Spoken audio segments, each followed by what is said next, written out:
Good afternoon, everybody. Right, let's get into it. What are we doing today? Well, we're trying to use Floem, which is a Rust GUI library, to create an example, which I wrote the requirements for the other day.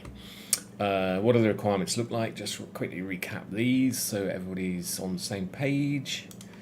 This was the requirements, so it's a multi-document GUI test case requirements where you've got a main window with a toolbar, tab content, and some state that needs to be loaded. Each of the tabs uses a container underneath the tab when that tab is selected, but the container is agnostic to the type of content that is in it. And then there's going to be three different types of document that can be present, three different types of tabs. One is the home tab, and the other two are document tabs, a text one and an image one.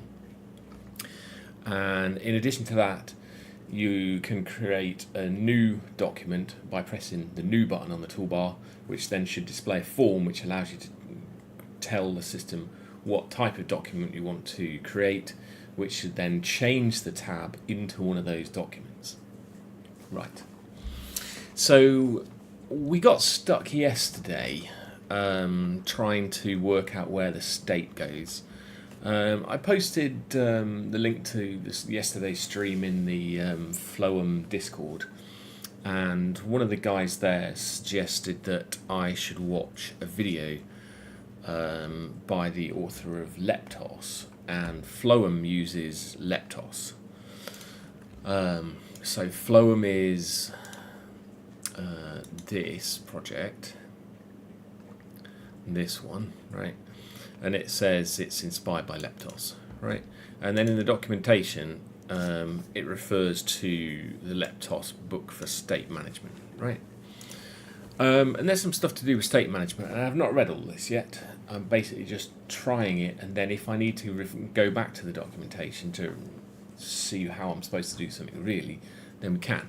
But obviously this documentation isn't for the project that I'm trying to use, so I don't really want to read all of it because it's probably not useful, but maybe some little snippets are, and when I get stuck I'll see if I can find the snippet of, of useful information. Additionally, I've not read all the Floem documentation either. I'm sort of looking at this documentation because this is Rust documentation rather than a book, sort of as and when I need to go into it. Yeah, but the video that I was pointing at was this video. I'll paste the link to this in the chat now so that anyone else following on can watch it. And in this video, the author of Leptos basically shows how to create a reactive system in around about 130 or so lines of code, and it goes over the topic of the signals and the effects and how it all works. And one of the interesting parts of it, which isn't really clear when you're running around the Floem code base, is what these subscribers are. So this video goes over why you might need subscribers. So signals essentially have subscribers. I think that was right. I'll find it in here in a moment. Maybe there's a link to the code for it. Actually might be, yeah, here we go. Is this? No. I'm trying to find it.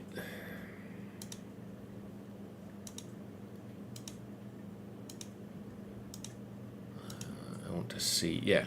So the runtime rather has, the signals have subscribers. The runtime has signals and it knows about subscribers for each of these signals. And these subscribers are the effects. So when you create an effect, it adds a subscriber to the signal which the effect is using, so that when that signal changes, the effect gets updated. And it goes over that, and that was interesting. I haven't fully digested all of this yet, as you can guess by my poor explanation just then. But it's sort of going in there somewhere. So we're going to bear this in mind as we progress today. So I watched that. Also, one of the issues I had yesterday was the application was just completely and utterly just dying. It just froze, basically. And it turned out the reason for that, I'm just trying to find it, was because there was a deadlock with the mutex by the looks of it. Quite why there was a deadlock with the mutex that we're using, I don't know. But the fix for it, because if you remember yesterday when we were trying to create this little application, right, when I pressed the new button, the system just hanged, right? And what was going on before was that where is it? This is the diff. What was going on before is that our context had a mutex in it as opposed to just an arc. And when the code that was using the mutex, when that ran, it caused it to hang, basically. Now, we originally needed the mutex because the app state was, or this bit of code used to live in here. But then we moved the creation of the signals into the application state in the main method, right? So then we have write access to it, and therefore we didn't need this mutex. So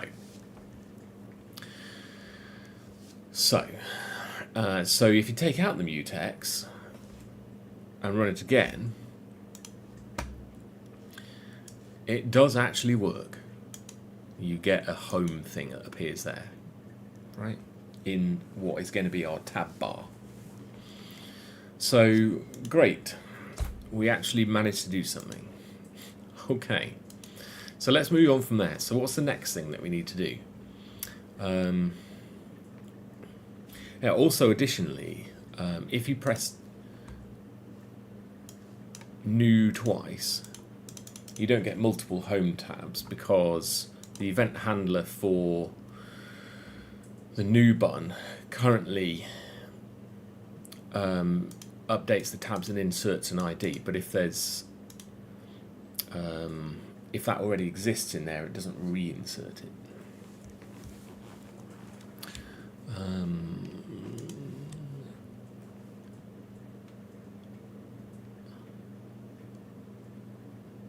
Yeah, but it updates the value in the map.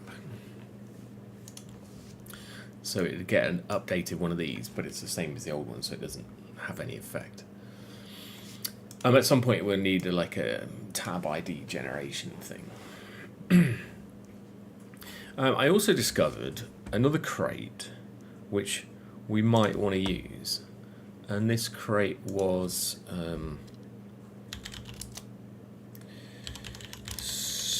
it was like slot map or something. Yeah, slot map.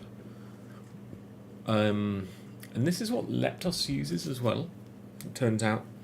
So the key is generated on the insert, which is interesting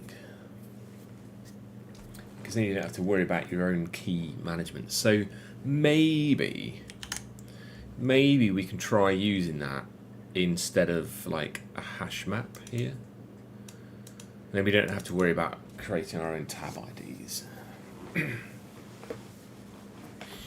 But we could probably use like an atomic U32 or atomic U size or something to create these IDs somehow. But for now we'll just do this, it's fine. We might need to fix that. I'm kind of curious as to know what the type of this is here. I don't really want to add too many dependencies to this, but maybe we'll do it. I don't know.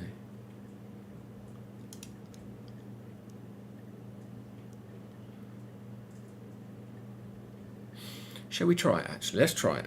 Let's try it. Go on, why not? The alternative might be more hassle, so let's just give it a try.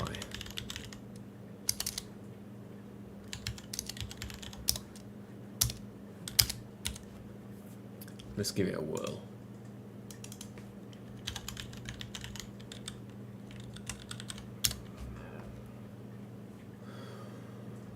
I know maybe we don't need this tab ID thing here. Do we need to refresh the cargo thing? Where is it?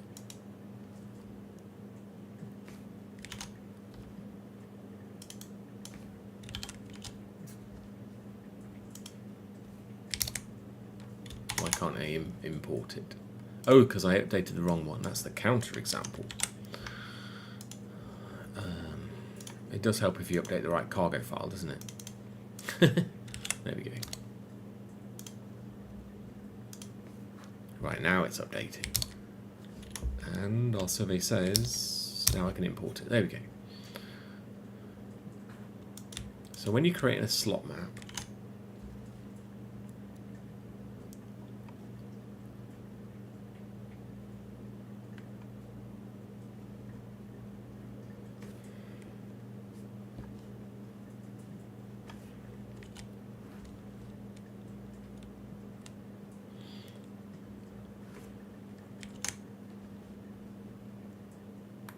let's have a look. See if we can work this out.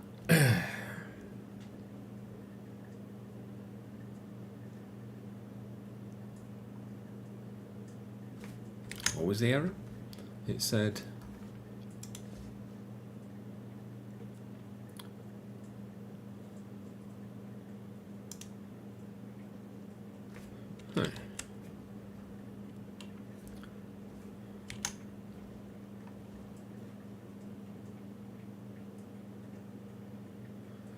generates and returns a key when inserting a value.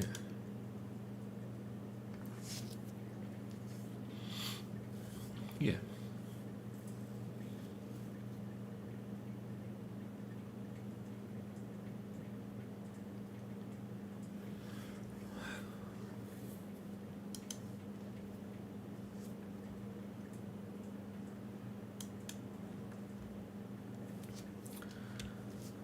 Oh, I see. You go slot map default key.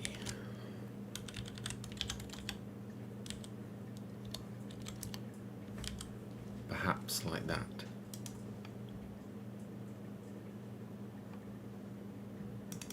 Okay.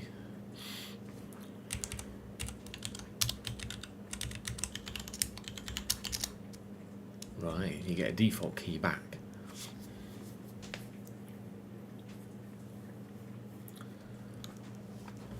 So it should create two. Let's see what happens. Yeah, right. So we sorted the key thing out. So each one that gets inserted gets its own key. We don't have to worry about key generation anymore. So fine. Fine.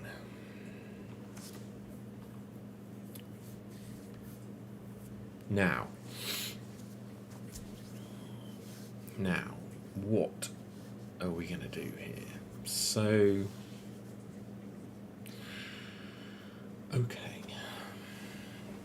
So we've got a way of programmatically adding the home tab to the list of tabs and having the thing update. But we don't want to do that when we press the new button. We want to create a document container. Hi, Eat Lemon. How's it going? So let's deal with the load some state on startup thing and create the home tab. Right. Let's deal with that.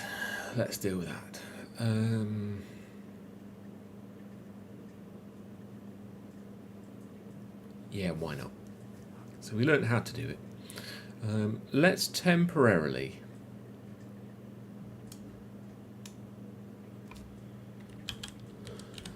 duplicate that, and then delete all this stuff in here, and call this add home, just temporarily.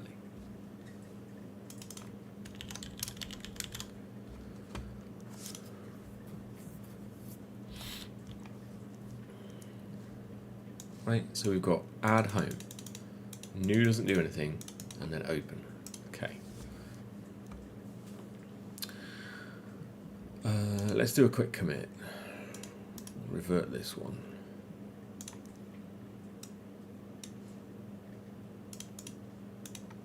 And then let's say use slot map for tab key generation.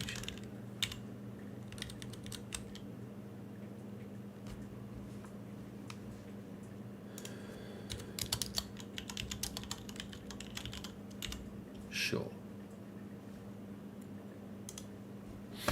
All right. So then, what we need to do in our main thing is add the tab to this conditionally.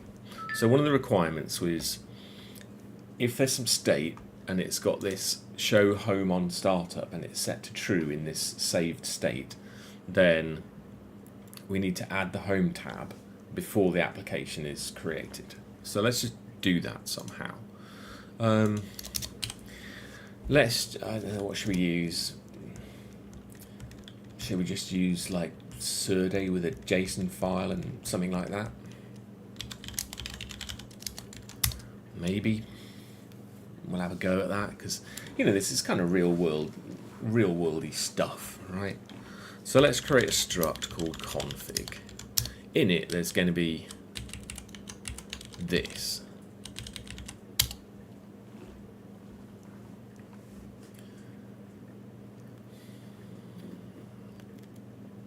And maybe config goes in here instead. That doesn't seem entirely unreasonable, does it? Why not?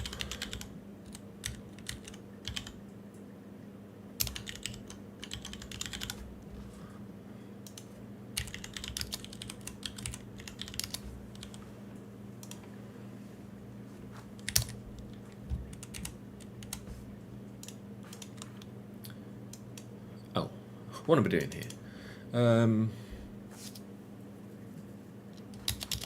Let's just say config like this, right? And then somehow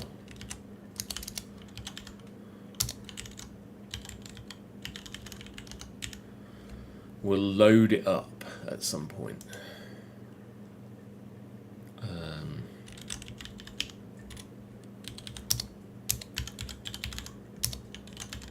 Do our default on that, right? And then we need to poke this. But now we don't need this in here. And we can just ask for that saying from the config when we need it, right? Let's see if that compiles. It does indeed compile. Right, great. So we've got our config structure. So what we want to do is load this config when the application starts and then save it when the application quits. So we can go something like absurd AD serialize.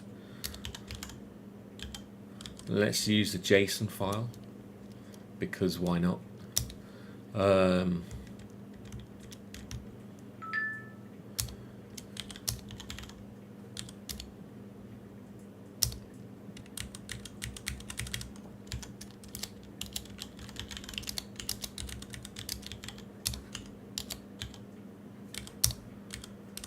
I think you need these features. Is there a derive? Do we need a derive here? No. Maybe we don't. Okay, we're going to try that.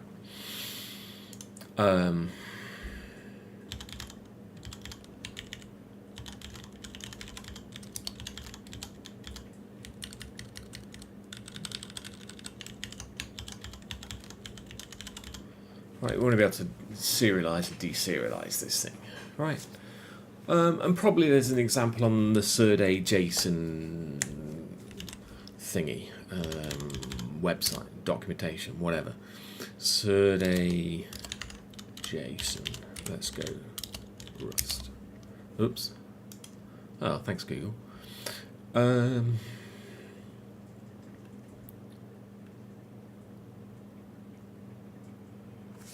Can you go from file or something?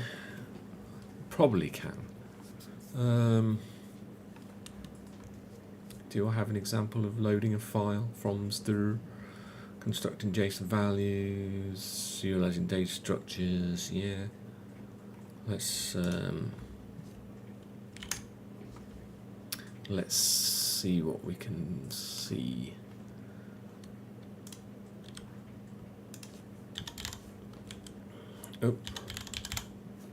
Oh.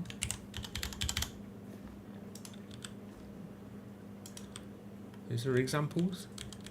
No.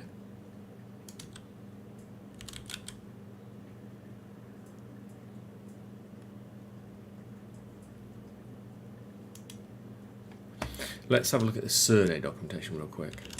Surday load file. Let's just have a quick look. Sure, why someone else has got an example. Here we go.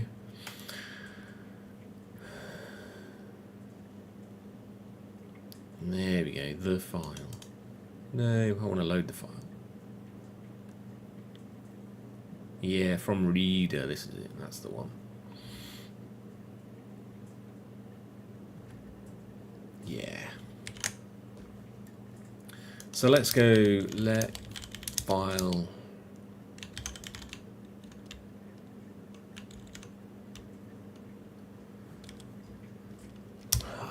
open and then path buff new.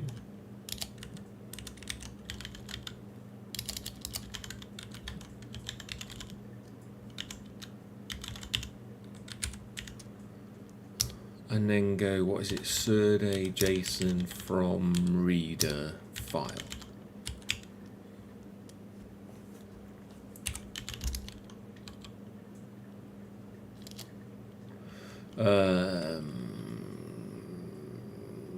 Reader.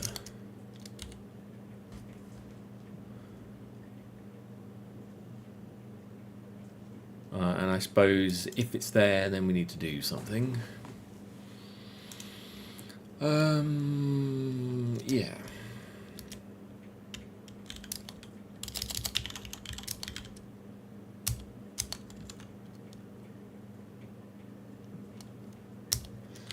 And we can refactor this OK file.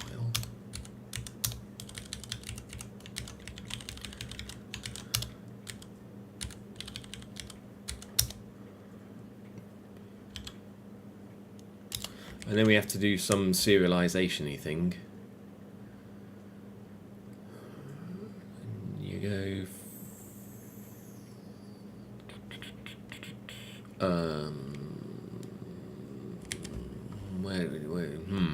I need to refer to the derive thing. This bit. Yeah, you just do that. Alright. Should be okay. So this should actually be that config. Right.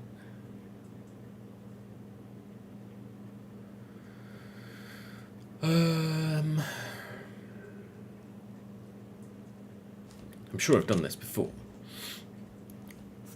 How's reader supposed to work? Is there an example here?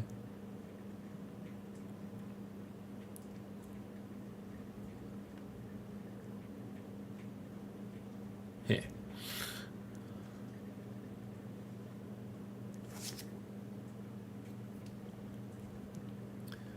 From reader. And U is a result of whatever.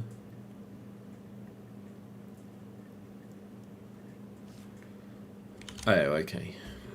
Yes. It can fail.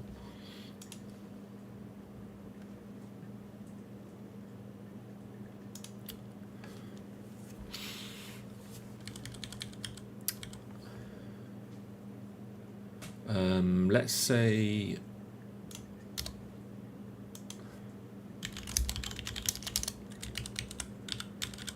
let's put this here,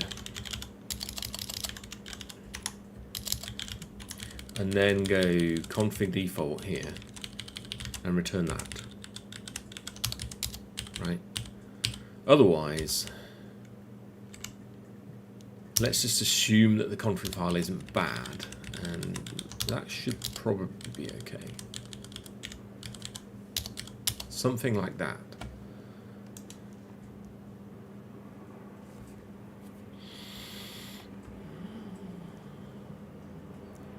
Because I don't really want to deal with the failure cases in this little test case thing.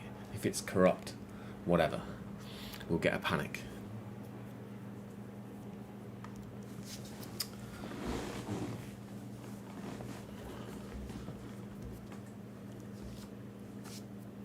Yeah, and there's probably, there's Rust APIs that you can use to like map the result thing here to something else and use on error and all that kind of stuff. But let's just keep it simple for now. Right, and then at the end of it, we need to save it. So we go, what do we do here? So we need to serialize a string and then write it back to a file.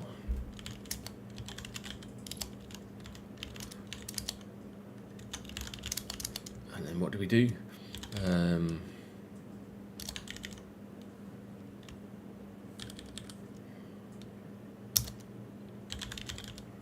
Something like that, maybe?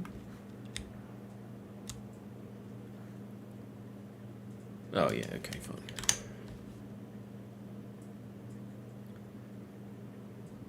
Yeah, okay.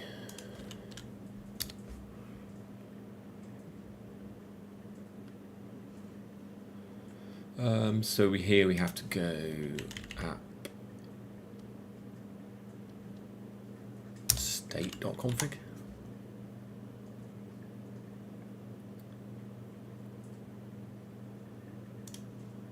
But config lives in here now, and then this, and then what? Can we get the context back after it? I suppose perhaps instead of that we go let app state arc, something like this.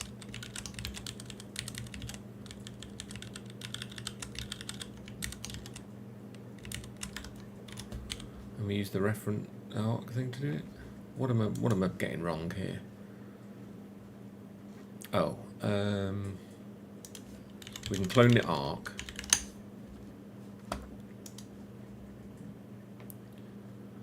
Yeah.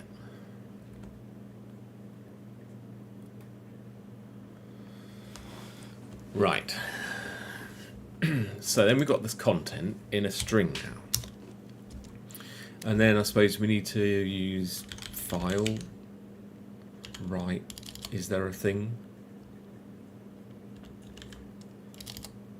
Is there a handy little method that you can use to create a file?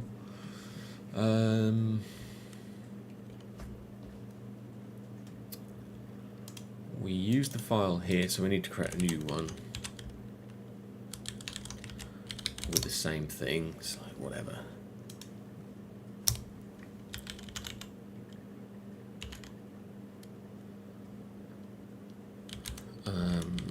Let's just say, but are we using the right thing here? So are we opening it? Read-only mode, no. So this needs to be create.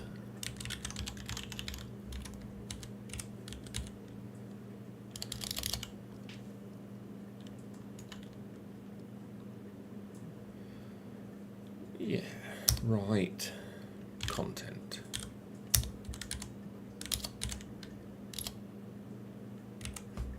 This needs to be mutable.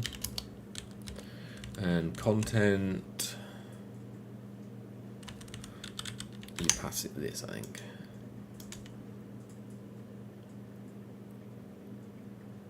Oh, oh.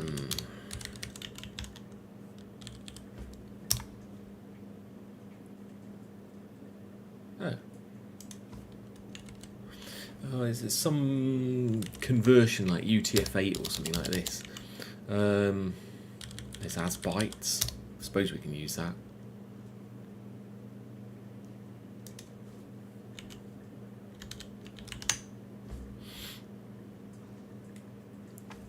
I suppose we can go unwrap on here in case so it panics if it fails.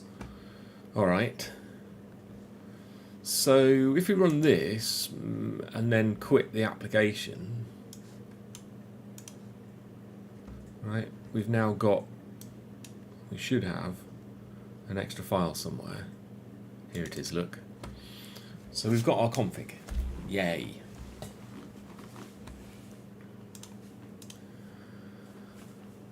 Happy days. Alright, so now that we've got our config, we can programmatically add a tab to here. Well,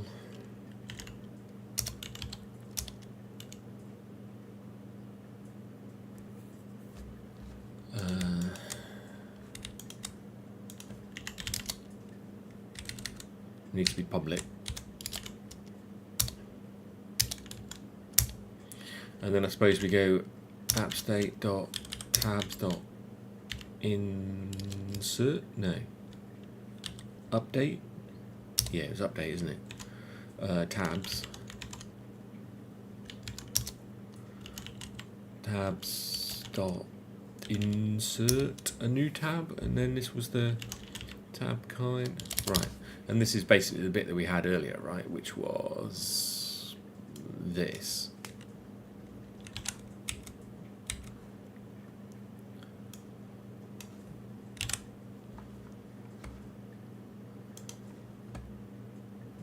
Should be alright, right? So it's not there. And then if we go to our config and set this to true, and then run it again, it is there. Great. So we've got that bit. Let's do a commit.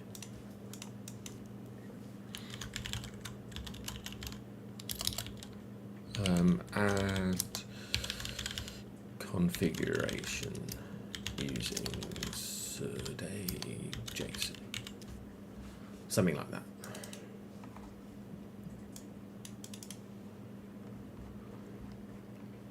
You know. And I know there's better ways of like using all the APIs and all this kind of thing to make the code nicer, but it's get it working, then get it working well, or red, green, refactor. You know, we haven't got tests for this. We're not currently writing tests for this example. But there we are. Right. So we've got that. So now let's think. What do we need to do now? So we've got this home and we've got a tab. Now we need to display the content of the home tab somehow in some element underneath it. And we also need to be able to distinguish between the tab bar and the content underneath it.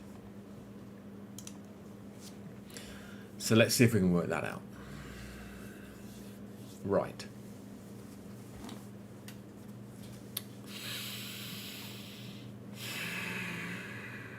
Right.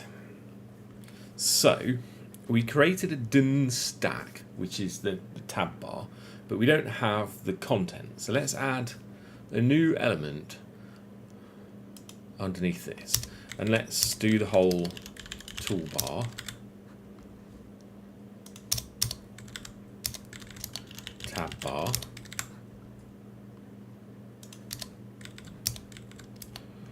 Content. So we're going to put something in here. And I think this needs to be like a din view, but I don't really know. But let's try it and see what happens. Oh, but there's a din container. Does din stack and din view use a din container, or does din view use a din container, or does din container use a din view? Or are they just completely different things? I mean, what's the difference between din view and din container? I suppose we need to know, really, don't we?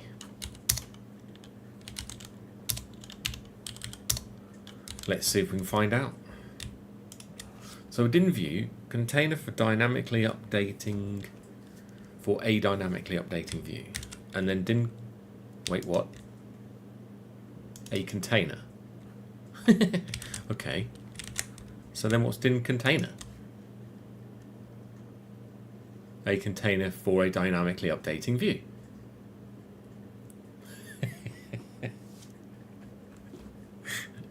What? Which one do I use? Well, you know, this one's got an example, so let's look at the example. So this has got this is basically the view switcher thing, right? And I think this is probably what we want. And here they use a din container, and it tells you, yeah, okay, we're going to use this. I don't know why the other one exists. Which one did I need to use? A din container. Kind of want to know what I mean.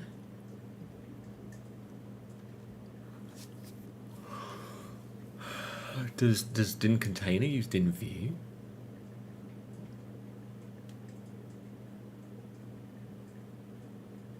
Oh, I think this din view is how you like render a string or something like that. Okay. So we're going to do a din container, and a din container. The example here, they have a view.get. So there's a thing which tells you which view or tab that you're currently looking at, right? So we need that. We don't have this concept yet.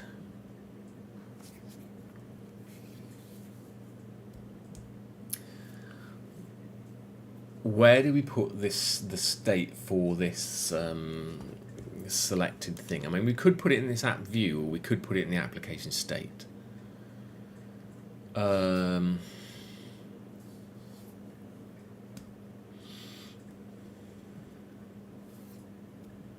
Like if you were, I don't currently have the requirement for this in my list of requirements, but if you've got a bunch of documents and they're open and you quit the program and you load the program back up again, it can go back to the document that was open and it can open up all the documents again and then go back to the one that you were on, right? And in order to do that, the active tab needs to be in the application state, because it's got to be loaded up from the config, right?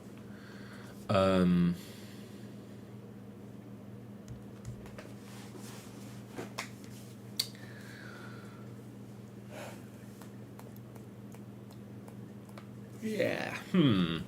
Let's try putting it in the application state. Let's say active tab, right? And this is going to be a signal, but I don't know what it's going to be.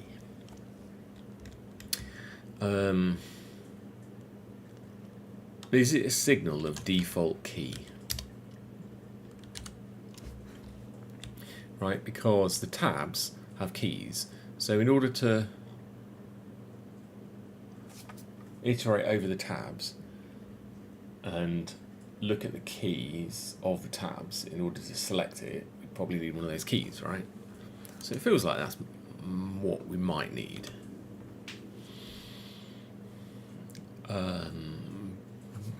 But it might not. There might not be anything selected yet. So this probably needs to be an option key, right? So when we start up, we need to create a read-write signal of, I suppose it's none, right? Okay, so now we've got a signal.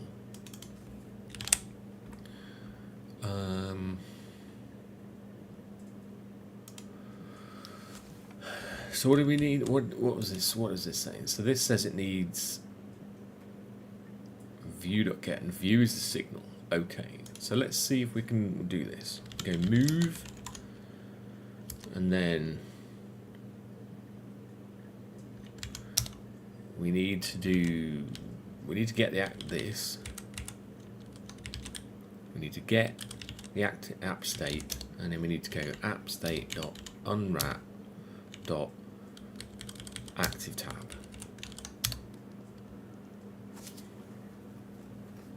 That's the signal that we want, right? Did it want the signal, or did it want the value from the signal? Here it says the value from the signal. Okay, so let's say activeTab.get. Right. So then in here,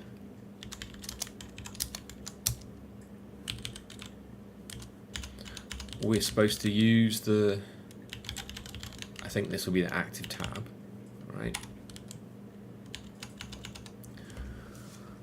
And then depending on which tab is active, we need to display the tab content, the view for the tab content. So let's do this the dumb way to start with. But we need to find the tabs. So in order to do that, we need to get the application state again.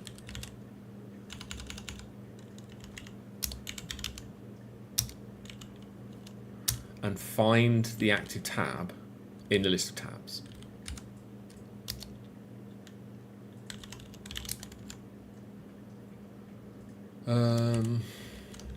I suppose if let some, let's see, some active tab.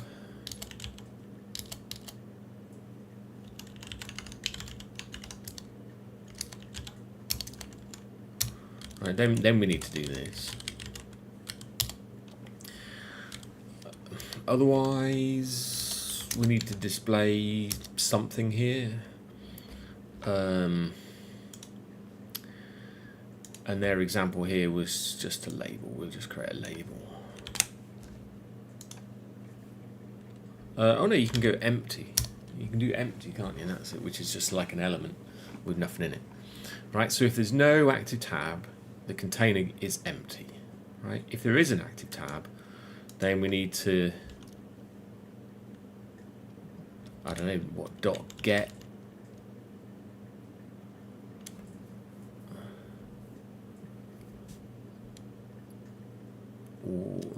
How do you use a slot map? Tabs. Tabs is a,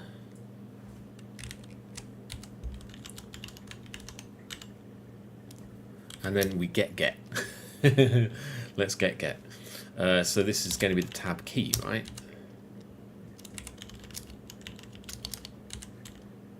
And then this get on the slot map is going to return an optional to a reference of that.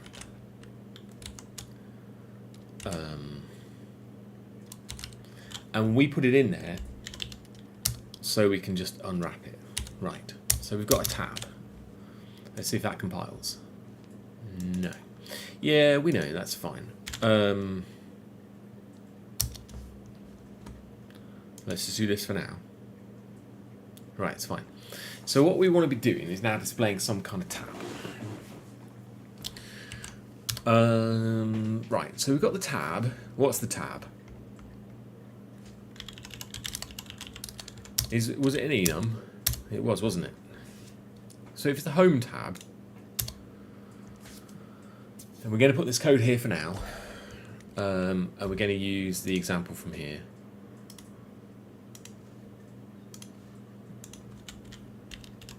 And we're going to need to use into any on all of these.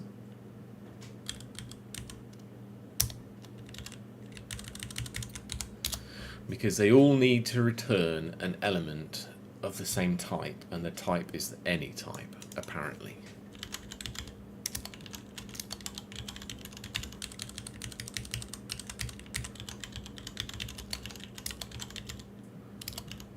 Now, all this code is sort of all living in this view thing at the moment, which is, you know, not where it is going to live long term. Because none of this is reusable, right? But let's make it work, and then let's fix it so it doesn't suck. So temporary value freeze. So here I think we need to do something.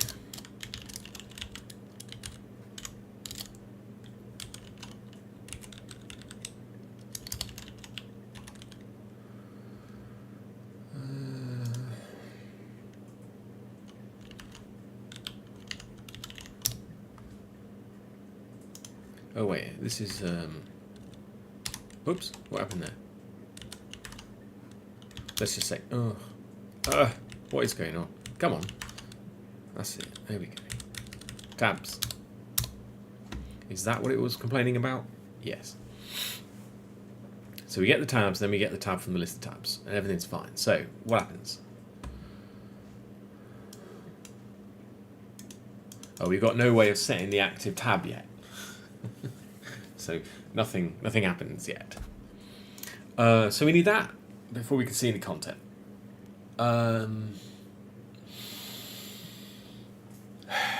Right.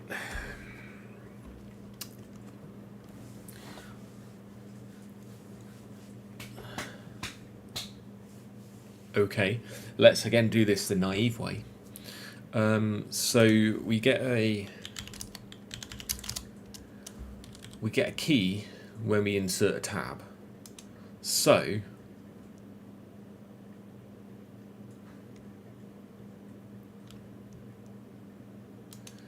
can we also go app state dot active tab dot update? Oh no, I suppose we can do set on this one, can't we? Dot set. Do we do set or do we update it? We can probably go some key, right? Like this, right? But do we want to do an update and then do a set on the option? It's probably okay. So now we see the content.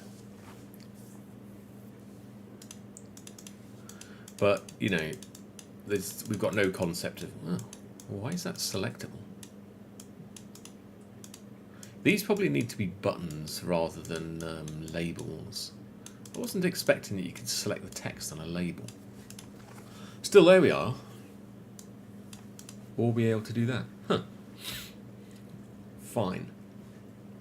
Okay, so we're making progress. Right. What do we do?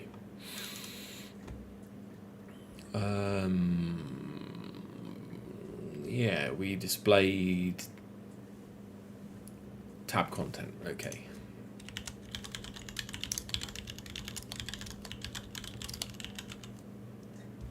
Display content for active tab. Great, fine. So now let's make it so that we can change the active tab. That seems reasonable.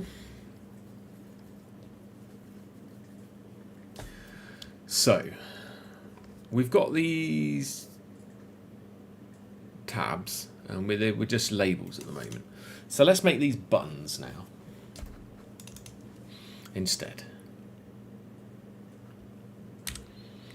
And when we create buttons, how do we create buttons? You just give it a closure, right? So we're going to go button.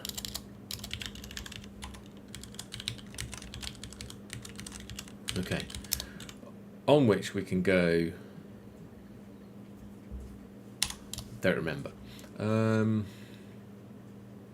Yeah, it's got this, see, it has this, but I don't understand why this doesn't come up.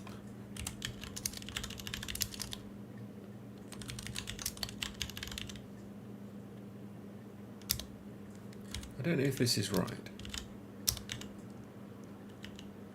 Yeah, why doesn't the autocomplete in my IDE give me any of the things that I can do with the button?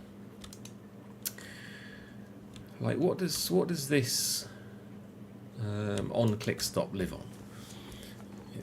It lives on a view decorator.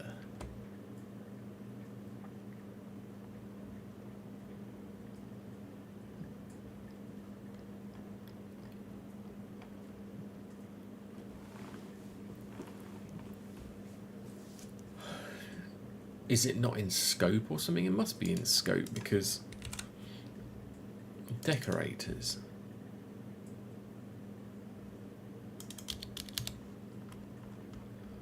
Yeah, I don't know why the IDE doesn't work that out. It's kind of weird and also annoying. So we go dot on click stop, and then it's, yeah, it knows which one this is. So we have an action which takes an event, right? And that was this kind of thing.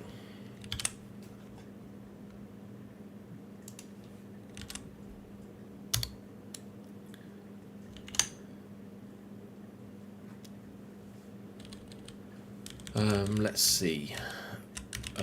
Home tab pressed.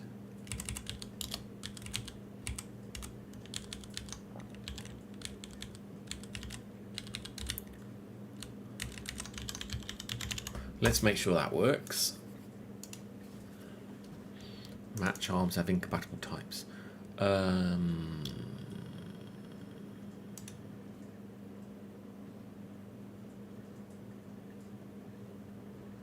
Do they?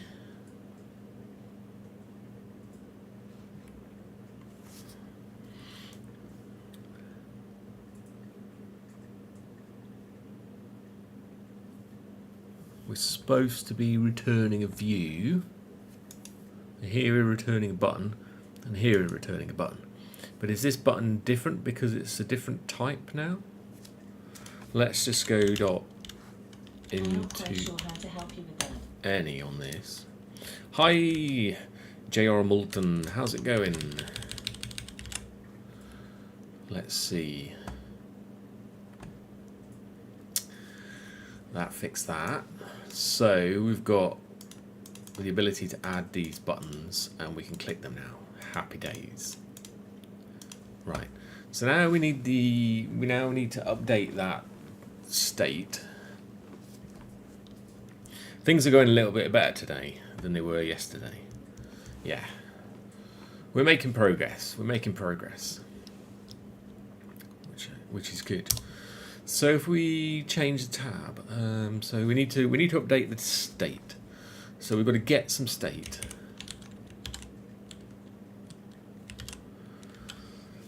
And do we have the key for this tab?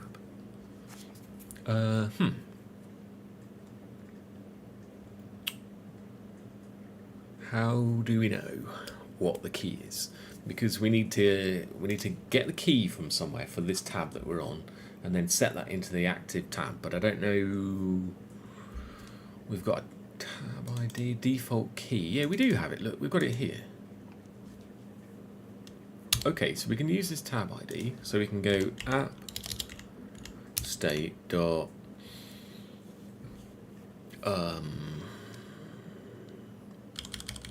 unwrap tabs. Not tabs, active tab, and then set that to some tab ID, right? And then of course we need to repeat this exact same bit of code down here. And you know, we've got some duplication, everything is fine, we'll come back and fix it, but let's make it work. Right.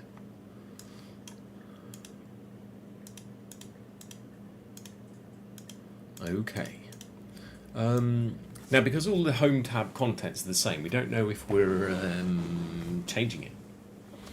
So I suppose what we can do, perhaps, can we do? Is debug implemented on this? Let's see.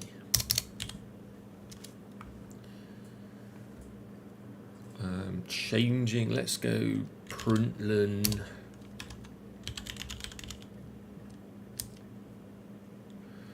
Changing view,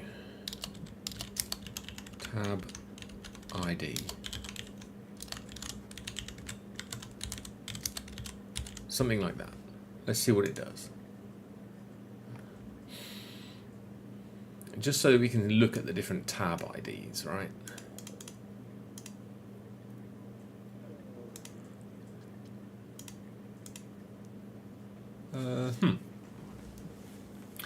Well, it goes changing view. Right.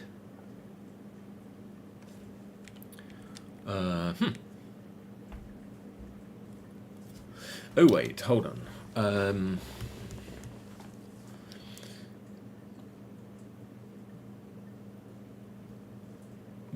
This bit gets run when what happens?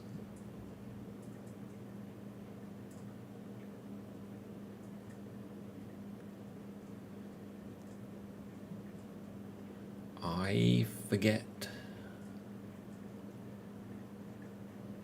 when this gets called.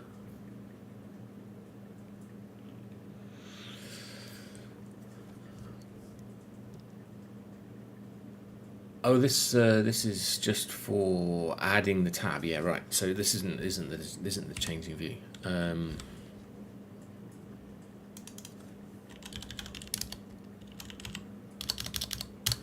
Right.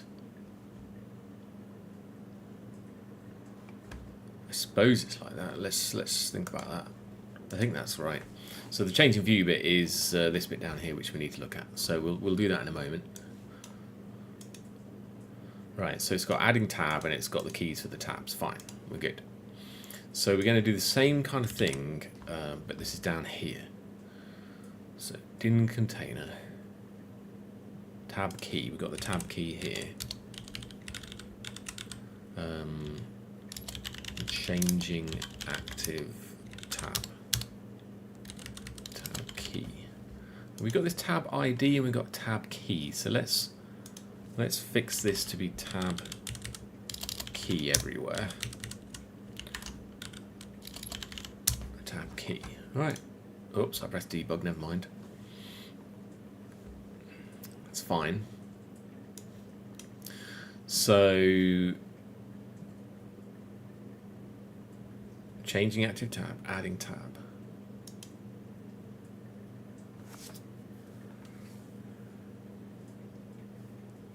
Yeah, that makes sense. But I'm kind of curious as to the order of these statements that came out here. Because it goes changing active tab and then active tab.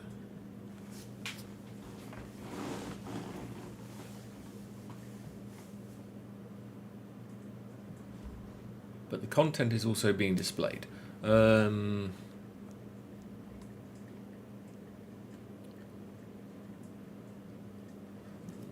Okay. Let's change that so it says displaying active tab. Displaying tab. Yeah, that probably makes a bit more sense.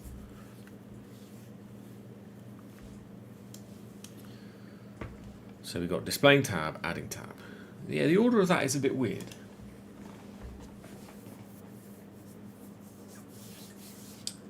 But okay.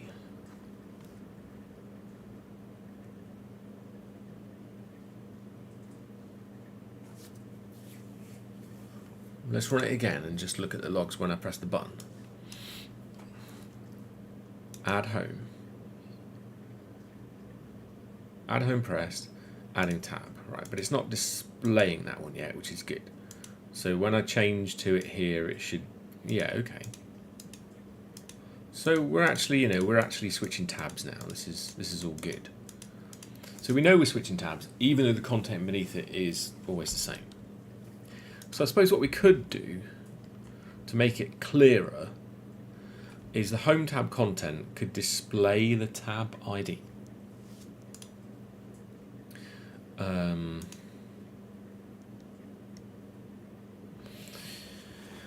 So I think here, this is when you use that din view thing, maybe?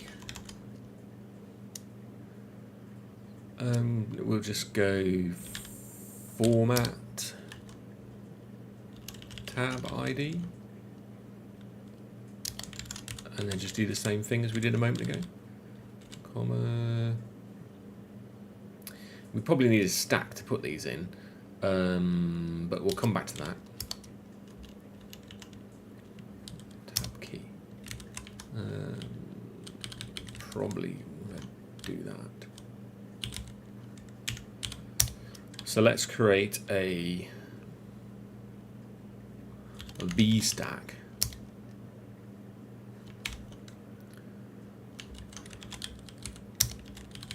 And I really don't like this comma thing here, but you know, fine. And then this needs the into any, not this, I think.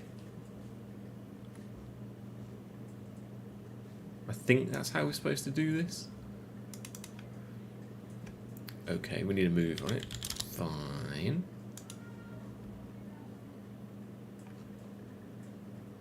Let's see. So here we're looking at the home tab content with a default key of 1, and we add another one, and we click on, say, the last one.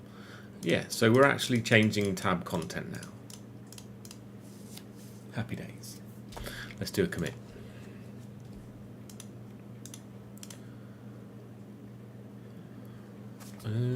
Yeah.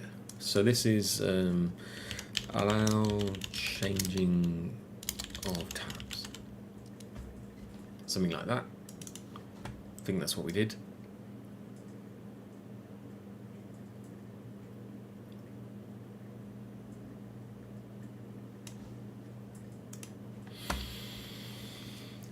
Right, and of course, all this stuff is sort of like all in one giant app view method at the moment, which for any kind of like reasonably sized application is just going to be absolutely no good whatsoever. We're going to need to split all this stuff out of here, you know, because we've got duplication here, and you know, there needs to be the concept of like a tab thing and so on. Like this thing needs to be its own thing where we do stuff. Yeah, its own sort of view or something like this. Don't know how to do these views yet, but you know. And obviously it's all sort of using the app state, and it's not really what you want to do. You should be passing some view, like some tabs and a active tab signal or something, right? Yeah, anyway. And then of course you need to probably pass it as some kind of closure, which I don't know, knows what to do, I suppose, but it shouldn't be creating the buttons. Yeah, okay, right, so this is all very manual and crappy at the moment, but whatever. Right, so now what do we need to do? What do we need to do? Should we have a go at doing the form for when the new button is pressed? Or should we deal with it open first? Let's deal with it open first. Right, what do I mean by let's deal with it open first? Right, we've got an open button here, and we want to make that do something. What we want to make it do is show a file selector so that we can click a file of a supported type, and then it creates a new tab based on that file type, and then the content for that tab depends on the type of file that you selected. Let's try making that happen. So we've got this new thing. Like, can we move this, like,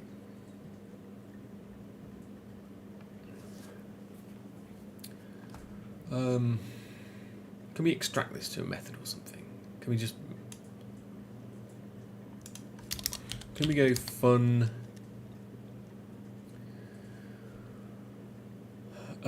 add home pressed?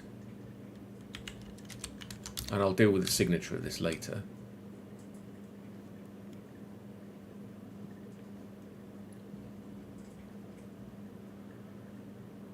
I kind of want to go, instead of this, I kind of want to go, oh, wish it wouldn't do the indentation like that. I kind of want to go add home pressed like this.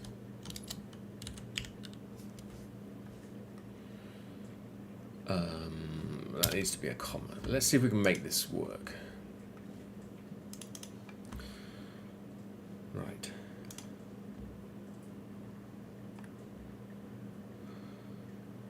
So it's a function that takes a reference to an event.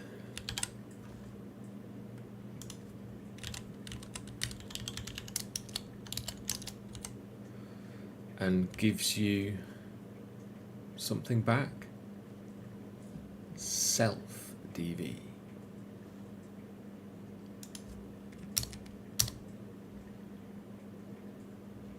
What does it do?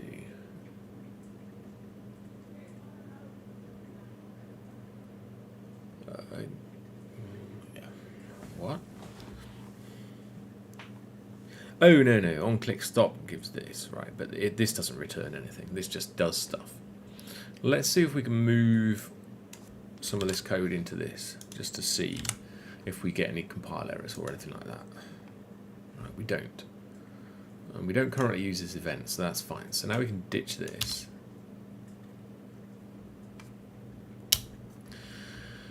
Right.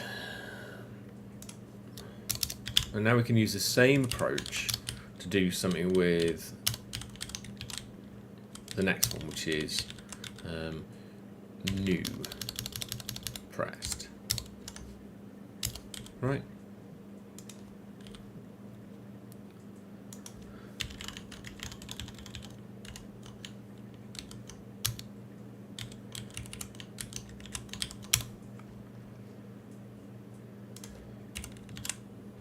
And we'll just finish off this and do the open pressed one as well, because that's what we're actually trying to get to. Right.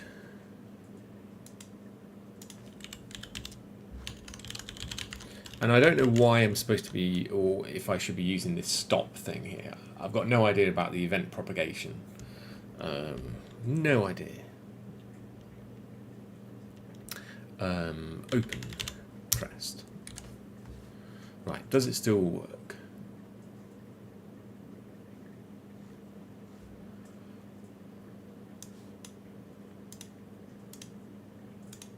Yes. Fine, we're all good then.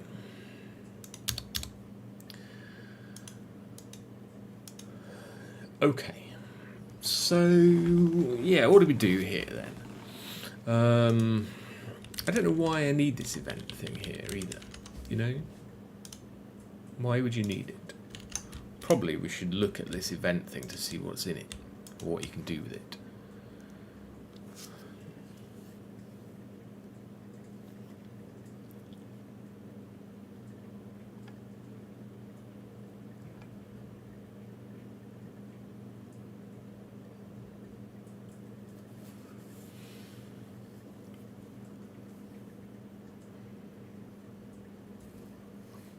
Like if it's one of, I mean, which one of these is it?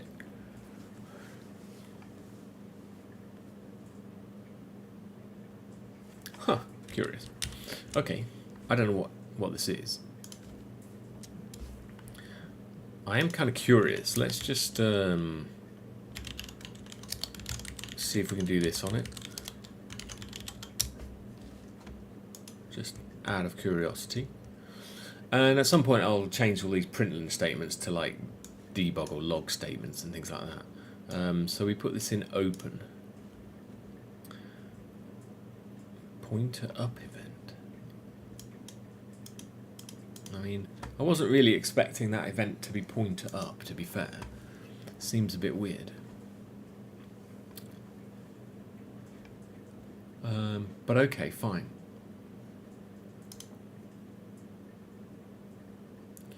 Yeah, I don't really care about this event.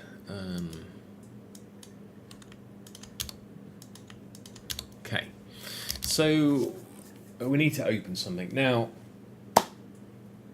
file selector. Right. We need a crate for this. I think we had one of these. Let me see if I can find it.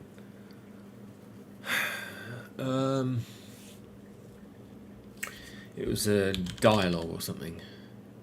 Yeah, RFD. This one.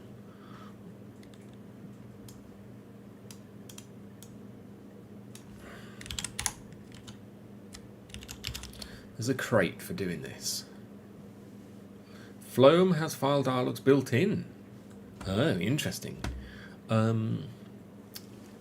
Okay, let's maybe have a look at that. Thanks for the hint. Much appreciated. File. Yeah. Okay, let's see if there's an example first. Right. So we're in here.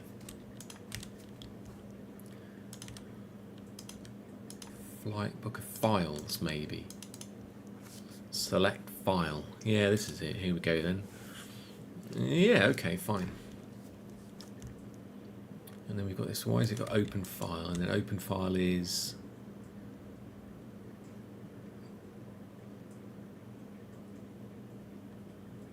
It's a lot more than I was expecting to see, but okay. I don't think we really care about this open file method. We just care about the return value, probably. But I'm not sure. Maybe. Where is this? What is this? It's a file action. Maybe. Oh, I see. Yes, we don't care about that, but we need to use it. Fine. Okay, let's borrow this and see. I mean, what does it?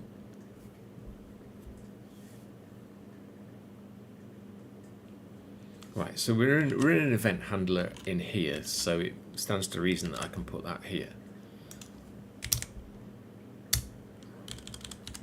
I do kind of want a starting directory. No, I don't want to. I'm going to comment out the things that I don't know about.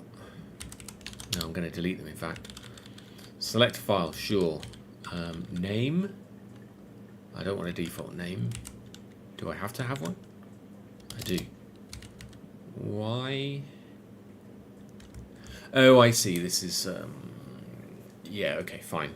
So text files has a bunch of extensions, and then the other one is... yeah, fine. So we do want a bit of this.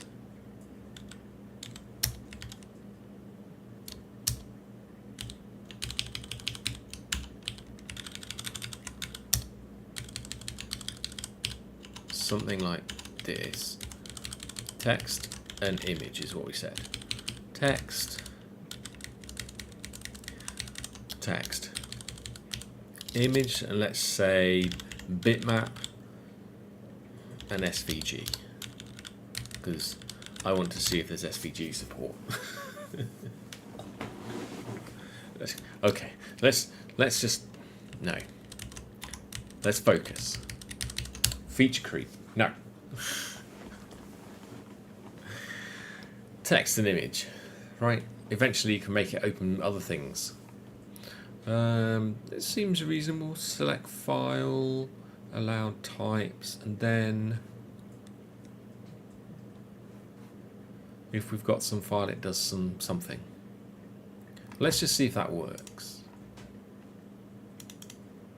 No open file in action. It's probably because we need a feature, probably.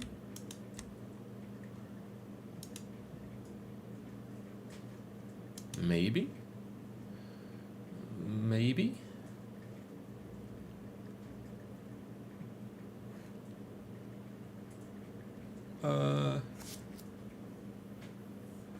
Kind of wasn't expecting that.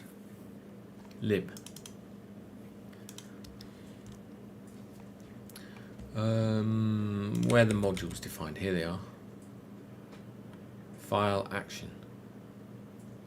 Right. I don't know which one of these I want. Okay, but fine. So I guess in here we go features, and then we've got the RFD. Don't know.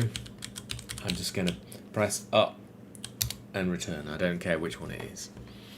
I don't know why I would need one or the other at this point.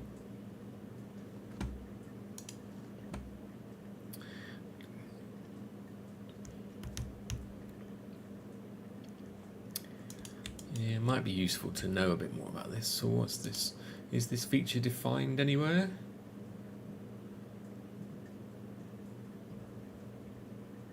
Yeah. Okay, open.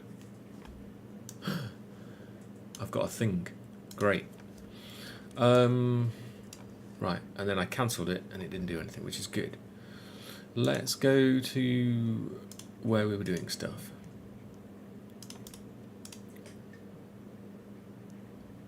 Do we have some assets in here already? Let's copy the path to this. Absolute path. Run it again. Press open. Go to that. Okay. You know, we're good. So we've got the text and the image, that's good.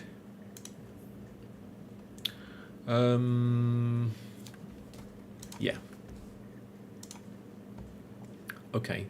Let's create a new directory called assets, inside which we're going to go text file 1.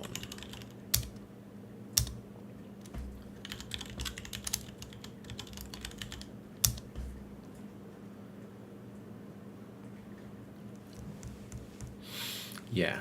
And then we need a bitmap file. Paint.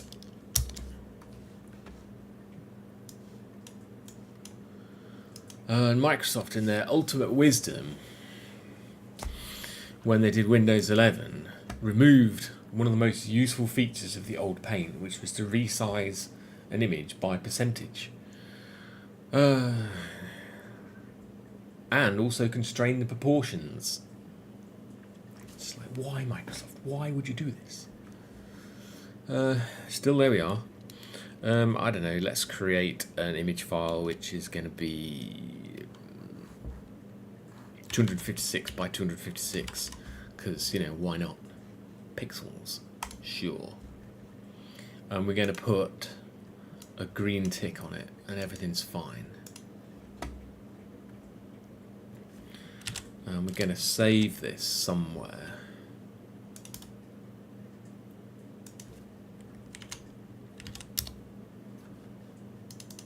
And then this is going to be not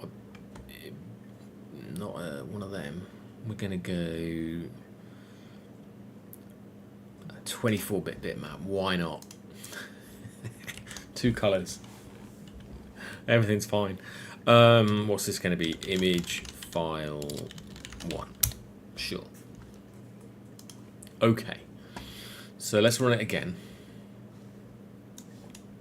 Press open, and all this manual testing is really sucky. I hate it. But there we are.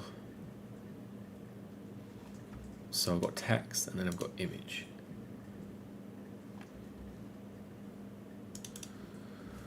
And it says select a file, and you get the details of the file. So good. Now what? Dunno. Can we display these in here? We can. Okay, we're all good. So, you know, we're trying to do the same kind of thing as this, really, you know. Display 2 tabs with 2 bits of content. This is pretty much exactly what we're trying to recreate right now.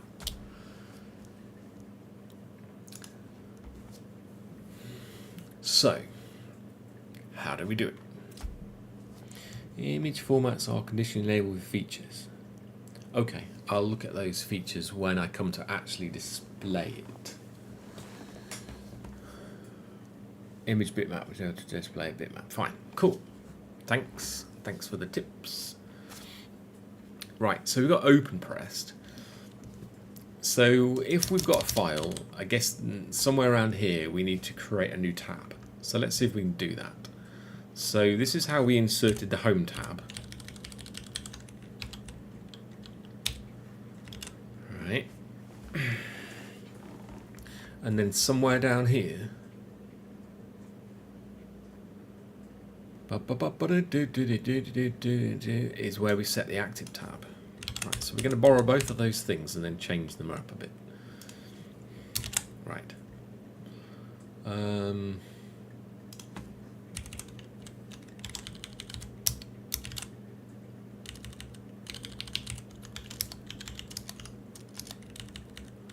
And let's call this tab key.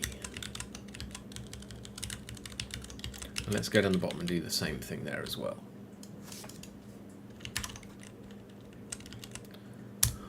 Consistency for the win.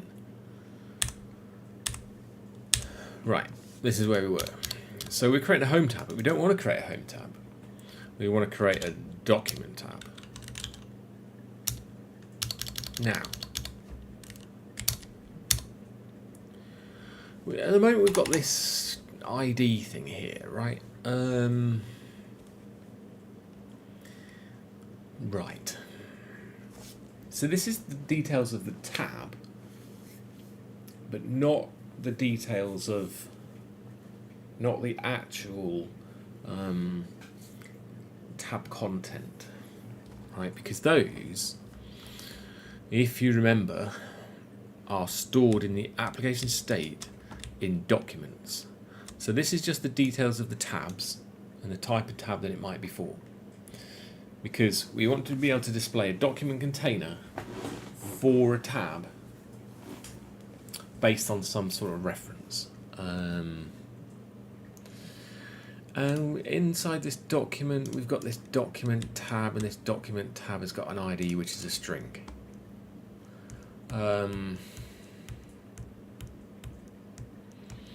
We probably want something different there now. I'm not entirely sure what yet. So I suppose if imagine, right, you've got two tabs looking at the same document, right?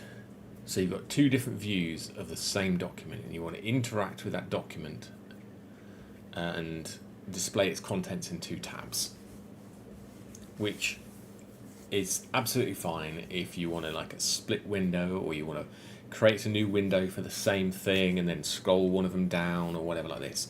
And changes to one should be reflected in the other. They might not be showing the exact same part of the document. So for instance, with an image, you might be zoomed into one corner of it in one tab, and then you might be zoomed into the other corner of it in the other tab. Or for a text document, you might be looking at the top of it in one tab and the bottom of it in another tab. Right? But somehow these tabs have got to reference the same document. Now the tabs have their own IDs, right, which are created automatically by this slot map thing. So we could use this default key here, but then I don't think do we need to, because we've already got that key, I think, when we inserted it. No, we need, yeah, we do need it. We do need some ID. So at the moment we've got this hash map of documents and document kinds, but let's change this to be a slot map as well. Yeah, but it's not going to use the same key set.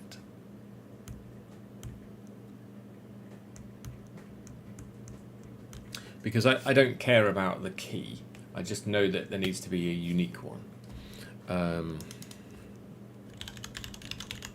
So we'll just use slot map here as well. Sure. And we've got a default, so fine. So document tab therefore needs to have the document key. I'm going to call it document key and not just ID. So now we've got this, but we don't have the key for the document yet. But that's fine. So I guess what we need to do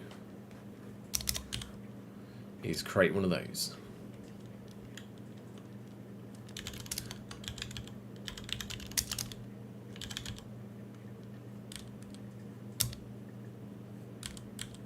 And we don't know what type, we don't know which one to create, but we'll deal with that in a bit, because we need to look at the file extension and all this kind of thing, right, to find out what type it is.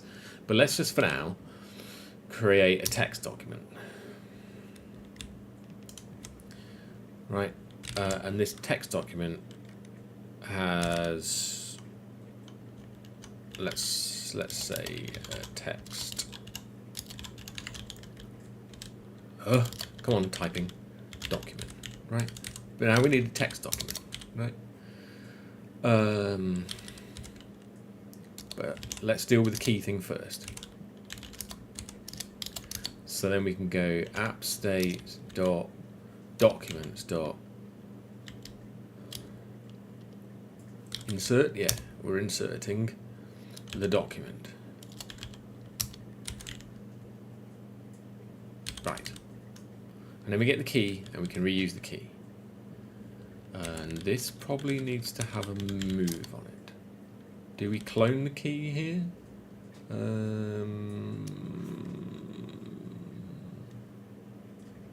Oh, string. It's not a string, it's a default key now.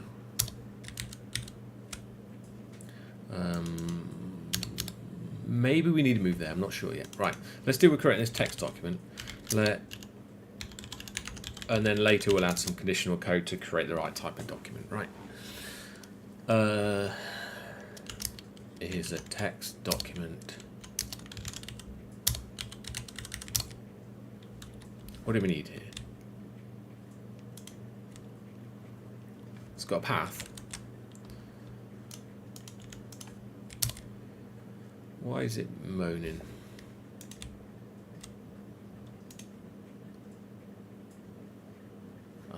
Come on, brain. Oh, it's because none of these are public. Do we want to make all these public? I don't think we do actually here.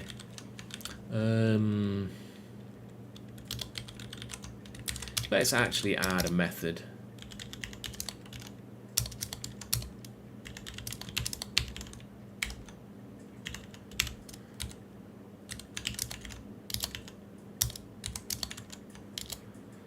And this is going to give us a self, right? And then we go self, and we add the fields. And we've got the content, so we need to load the content. So how about we go something like content. Let content is file. Can you not go string read from file or something? I think it was in FS or something like this. FS read to string. That's what I was trying to find. And then path. Give it a reference. And then we've got the content, and then we're just gonna assume that it can read it and everything's fine. For now. We're not worrying about the error handling right now. Well, yeah, no we're not. Right. So what happens? So we've got a text document, but we need to go new with, I guess, file.path.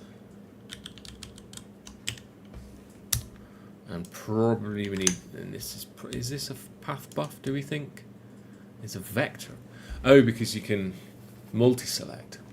So I suppose, wait a second, in here, it's got select a file. I guess there's probably like some option to allow it to do multi-select on this. Multi-selection. Which is probably off by default, I'm assuming.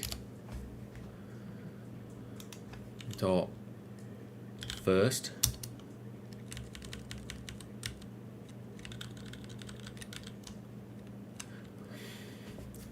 Like, why isn't this paths? You know, that would be much more helpful. Because by only having one there, it got file.path, it makes you think there's only one. Right? But if it said paths, then I'd be like, oh, I wouldn't have even tried to pass paths to the text document because it's plural and this only wants a singular. Anyway, so we need to get the first path. So let path is, and we're just going to do this probably.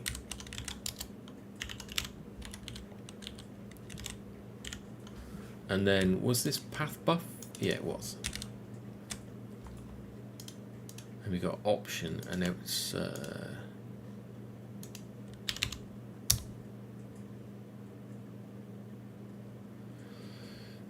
It found a reference, expected a path buff, but it wants it so text buff, so it wants an actual path buff that it can futz around with itself.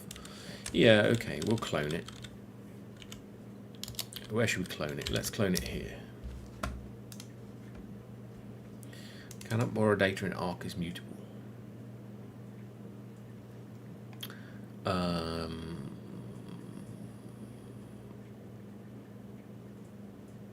Right.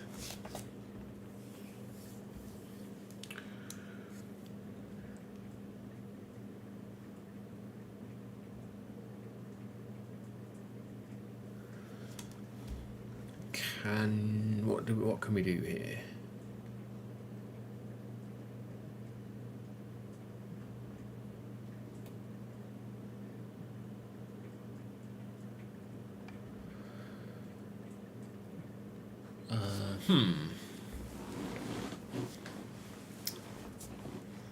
You can use a signal instead of putting the state in an arc.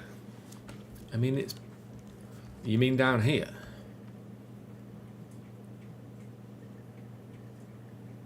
Yeah, my choice of like things to allow me to do what I'm trying to do is probably not correct. So you're saying put it in a signal here. Yeah, I guess that makes sense.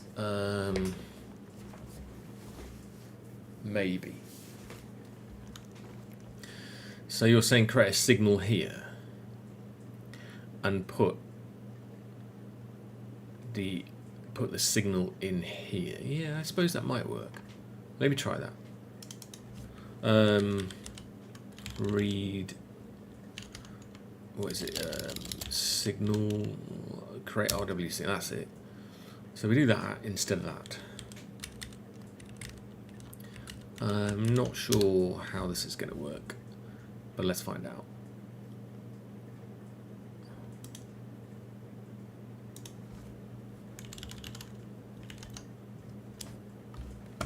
Yeah, probably going to get a bunch of compile errors here, but let's find out.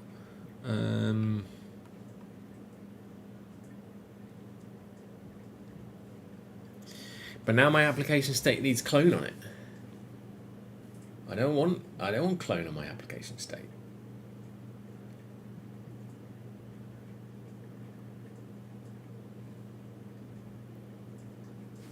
Right?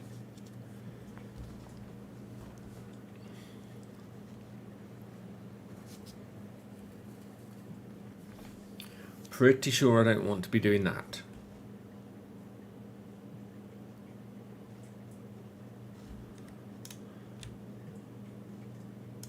Like my application state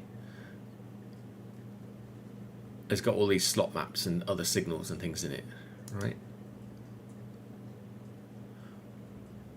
Or were you saying that the documents could be a signal as well? With doesn't require clone. You see, I don't know. Okay, so what's with doesn't require clone? Okay, let's have a look at that. I'm not familiar with that. App state. Oh, it's not really this. Let me rename this to signal now. App state signal. App state signal with.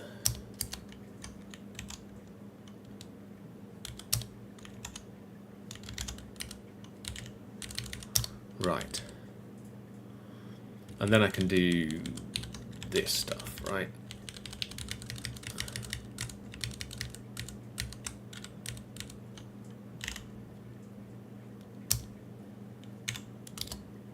You're saying do that. Yeah, okay. Alright, okay, we'll try that. And then we need to futz around with this. Right, but this is wrong. It's not one of these. It's something else. This is going to be signal, RW signal of one of these, maybe.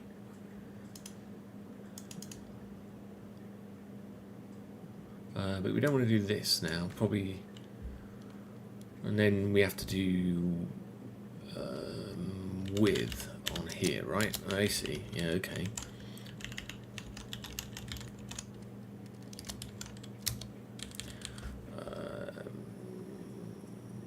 Yeah, okay. So then we just move all this into this. Don't need to do that.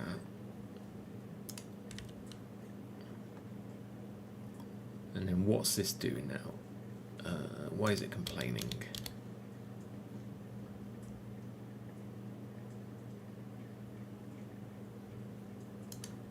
With? Is it using the right? What? Well, wait a second, sorry. How do I? No, because you need to, yeah, okay, right. Right. Okay, like that, probably. Right, and we need to do the unwrap on the get context. Fine, okay, now I'm with it. Okie diddly Now this app state here document. It probably needs to be mutable now.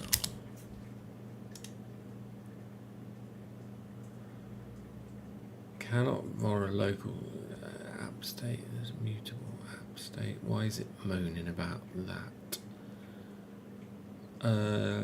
With, but I don't get a mutable one with here. Oh, the update one. Yeah. Okay. Yeah. Yes. Okay, good to know the API. Very. Thanks for the input there. Oh, we've got a problem. It's probably because the types are wrong. Yeah. Yeah. Okay, this is fine. So this needs to be a RW signal as well.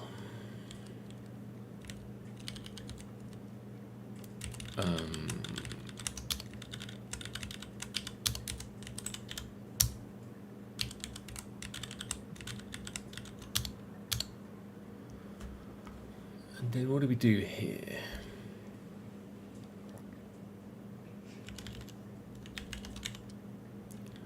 I think, okay, well, I'm not sure whether this is going to work. It might work. The signal is cloned, so that might be okay. No. So what do we do here then? So we're creating a dim stack, and I need to return.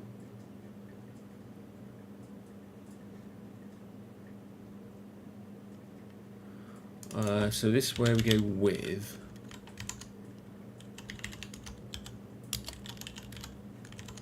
And then here it might get a bit hairy.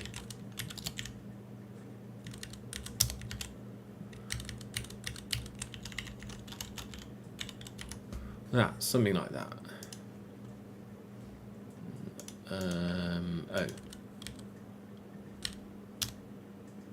This width, can it return it? Yeah, okay, so it's a function that returns something and you get that thing back, yeah? Okay, alright. With untracked to get the app state without tracking changes to the whole thing. What?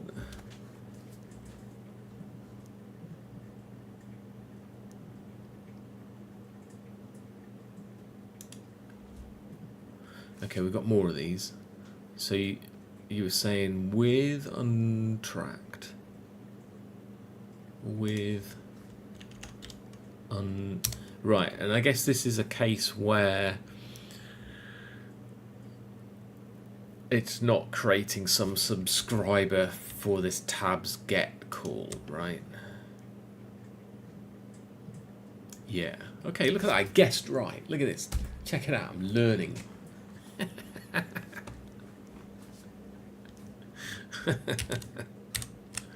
Fine. Okay, let's deal with this down here now. It's not an arc, it's a RW signal. And it's not an optional one of those, because we're going to unwrap it here. And then, I guess here we were getting the active tab signal. So is this another case of with untracked here? Or is this need to be a tracked one? Well, let's try the untracked one, and if it doesn't work, we'll know that we need the other one, I suppose.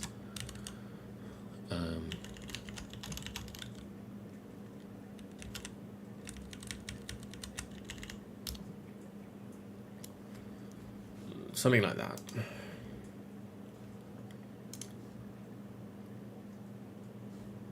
Oh. Panic. Have we got another one? Yeah, we've got another one.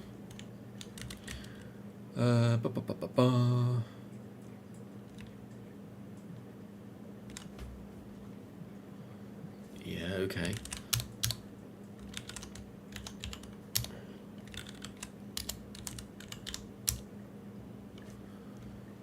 Right. And then here we need to be doing the with thing, probably. Appstate.with.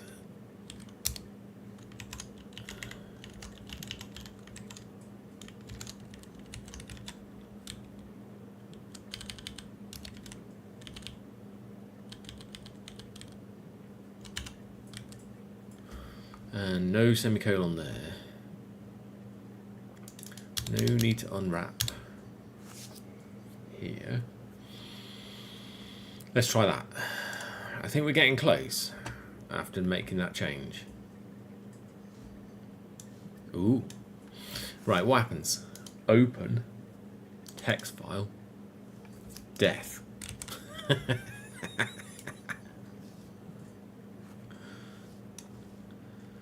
Already mutably borrowed. Oh, this might be already mutably borrowed.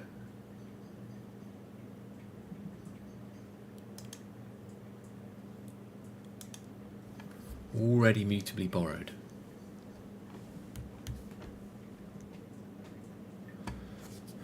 What's already mutably borrowed?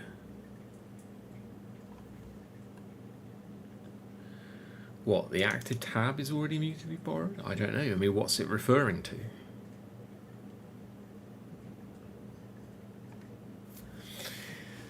What? Let's see if we can get a better stack trace by putting that in on a separate line.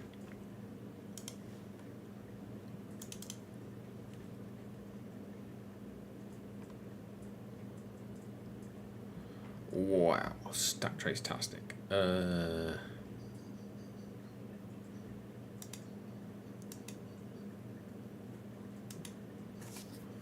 So with untracked.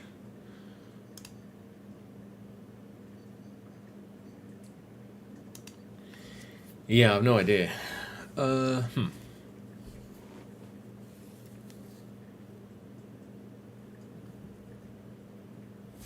And it's, what's it complaining about? Already mutably borrowed.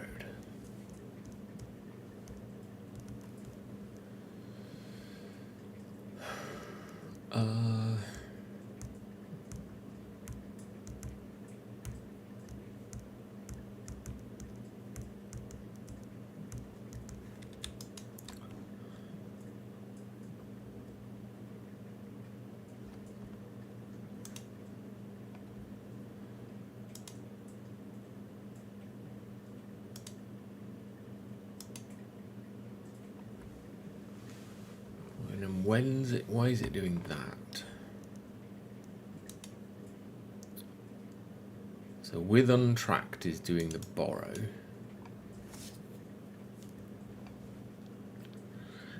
Whereas with, it calls with untracked anyway, so it doesn't really help. Because we're still going to end up on this. But what signal is it talking about? It's saying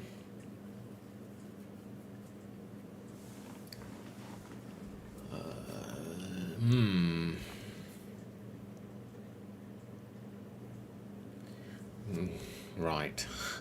Bad recommendation, he says. Using a signal inside of a signal is possible, but it can cause these kind of issues. Yes. Yes.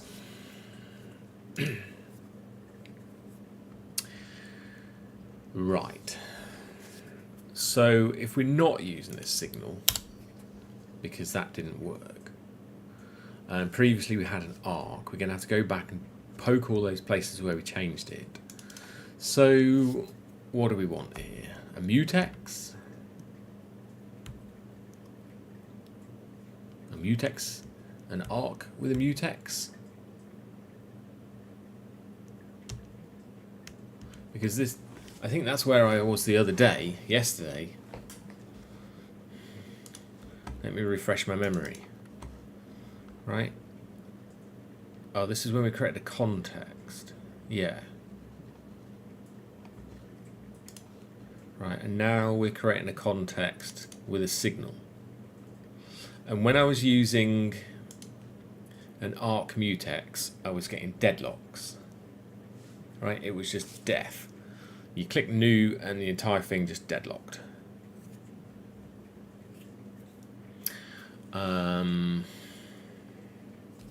Great. So we're sort of, but what we're trying to update is the documents, and the documents is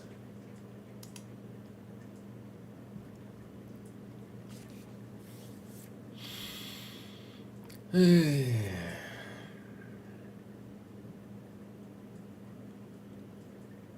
app state and arc can have all the fields as signals. Yeah.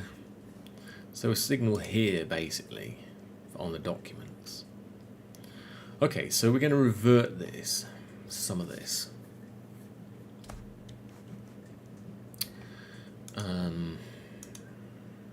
Not everything, though.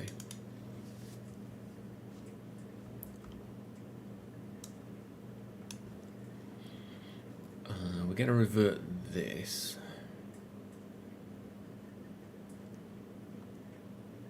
This, this, this, and this.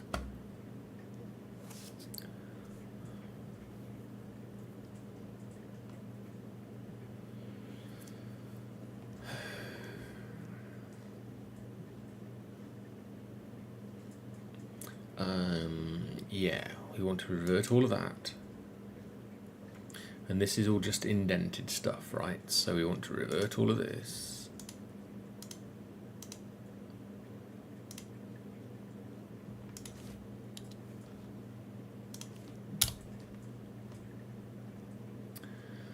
And we want to revert all of this. We don't want to revert this. Or any of that. Right. Let's see what happens when we press compile now. Right, so this application state. So let's create an RW signal here instead of this, right? Let's try this. And then let's just deal with the fallout. So this bit was the bit that we're trying to do, which is wrong. This needs to be the arc.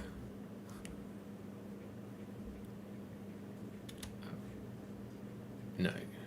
Yes. No. What am I doing here? Let app state.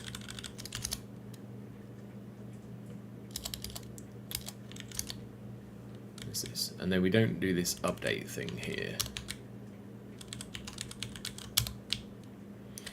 Right, but we've got this app state documents insert, so this is where we need to go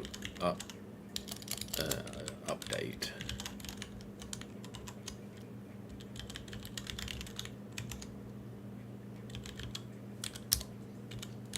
think.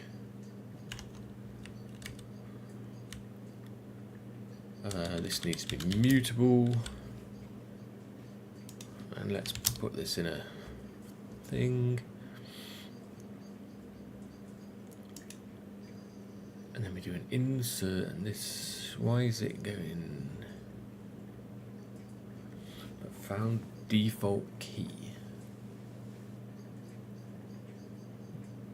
Oh, with.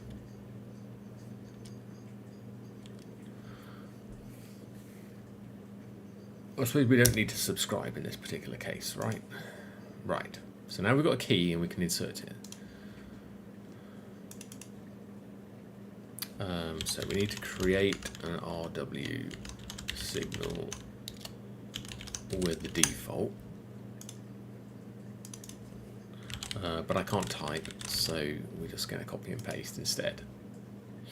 One time, I was working with this guy and I thought it'd be quite fun to write some code literally just by copying and pasting every single thing to do what we needed to do. It turns out you can do it. We came unstuck though when we needed like some random like symbol or something, like a euro symbol, so instead of being able to type it in on the keyboard we had to like copy and paste it from somewhere. It was quite amusing though. Fun times. Why?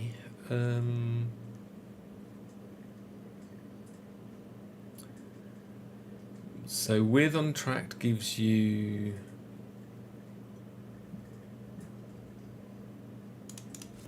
no, it was update. It was update, and then, but this update, but I need to get the key back. But this doesn't return anything.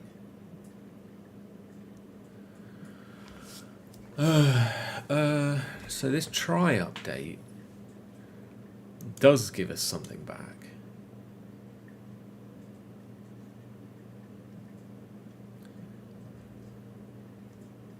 Yeah, why doesn't this have like, and then this, you know, like this. That'd be kind of nice, wouldn't it? But it doesn't have it.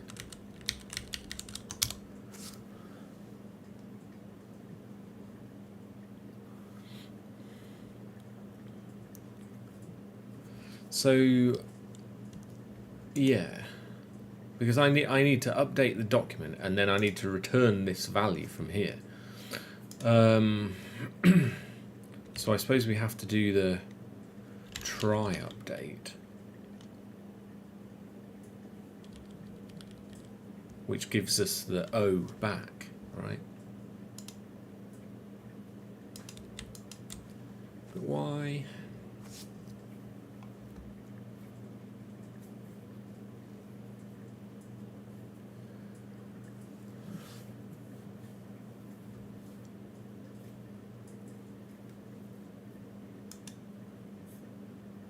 Why are there two?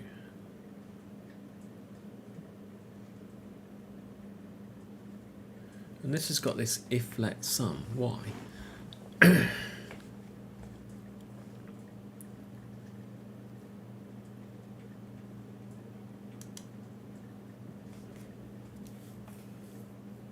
self.id.signal, self.id.signal, and then it goes map on it.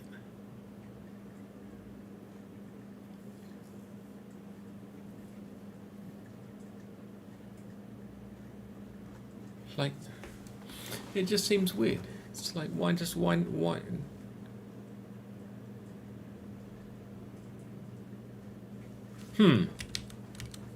That seems weird. Okay, so we've got this document key, we've got an option document key. Probably, does this insert return an option?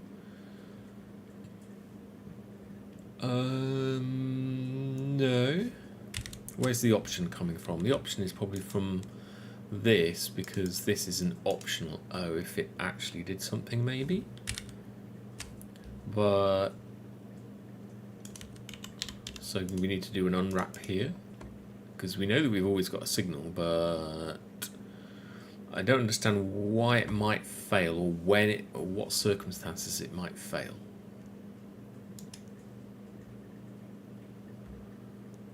Okay, we've got compiling.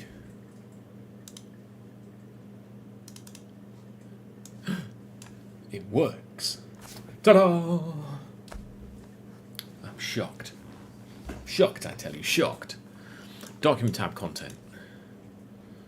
Right. So, you know, we've got somewhere. Let's do a commit. At the moment, it's not actually displaying the content of the file, and we need to make it do that. That's what we're going to do after we've done this commit. Yeah, I honestly don't know if I should be using the Tokyo one or not.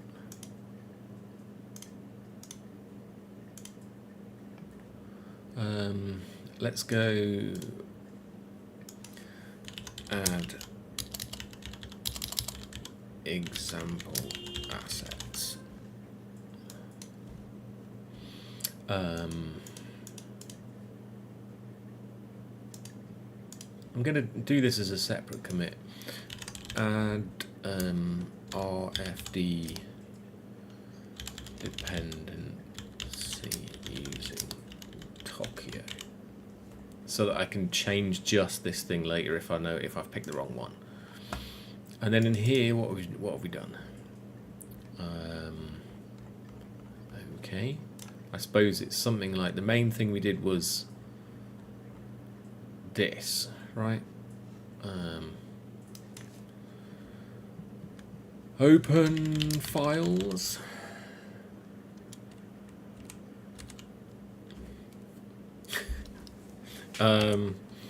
Add open file functionality is probably better. Something like that. Right. So now we've got this document content, right? But no. We want to display the document content. Right.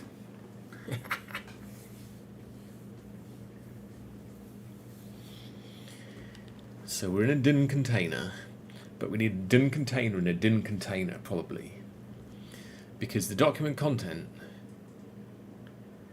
could be different depending on what type of document it is. But anyway, let's have a look at it.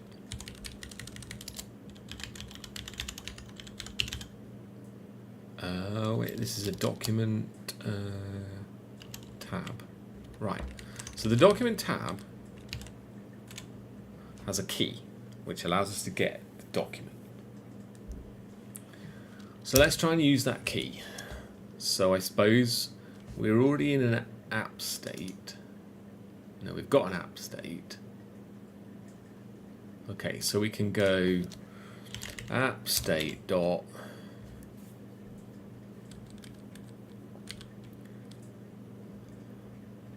I suppose we can, let's get rid of this option here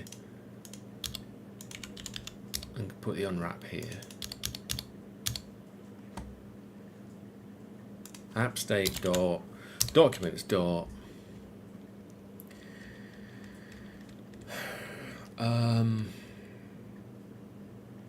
then what? With? Yeah. Probably.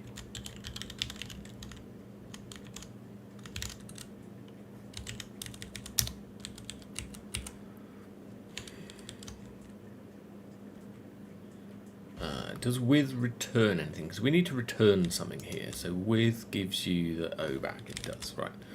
So we're okay here. So we can move all of this inside here. And then we can go documents dot get using the key. And we're going to go unwrap on it because we know the key is valid because we put it there. Right. So now we've got a document.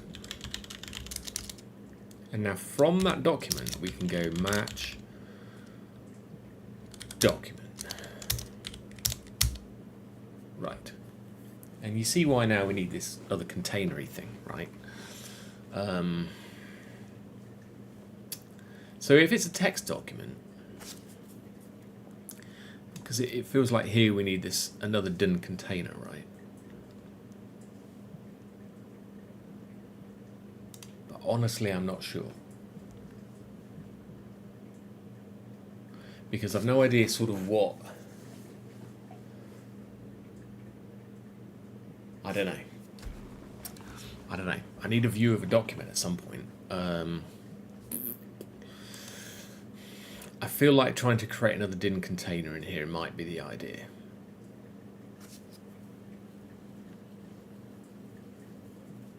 Let's try it. Okay. DIN container. Right. And it has two closures. One which returns something. And the other is the other thing. And I think possibly this bit needs to be in here.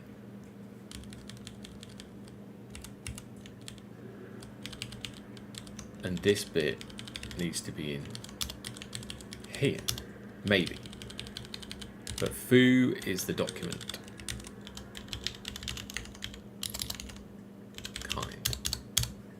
Yeah, we might be okay. We might be okay here. So we create a view. Right, and then this... Whoops, daisy, what happened there?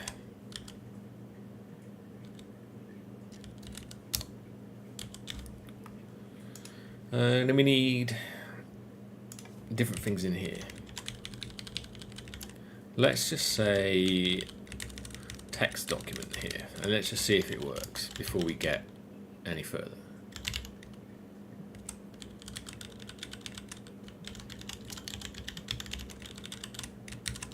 Right, let's see what happens. Because we should be able to test this, right? Because we should be able to open both of those files. Document kind, matching it, returning a label into any document. Oh yes, hold on. I've got to take that off there.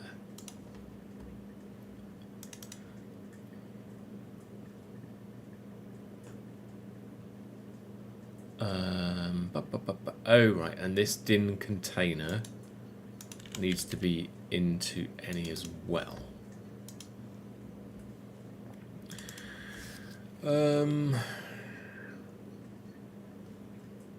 Tabs does not live long enough.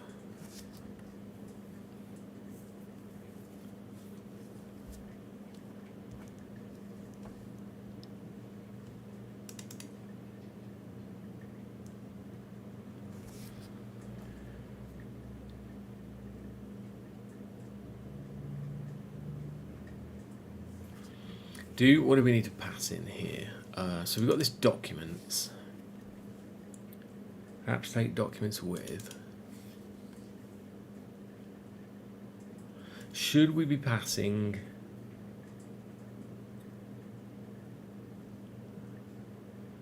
Do we need to do this? Document. Do we need to do that in here? Yes, probably. Not really sure about this now, but perhaps we need to move this stuff in here.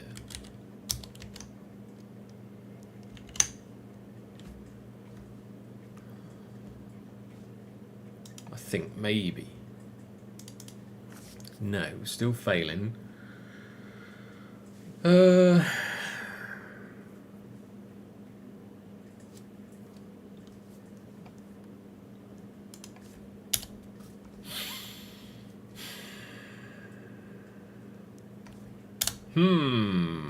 We're getting unstuck now. So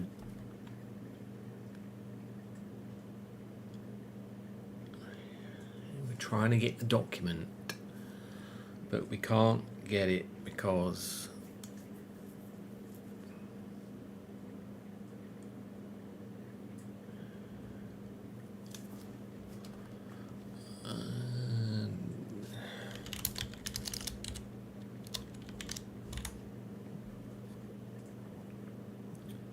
We're trying to get a document kind based on the key of the document tab.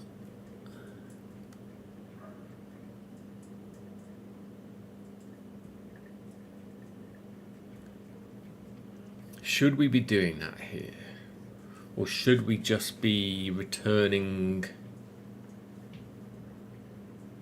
the key here? Yeah, okay.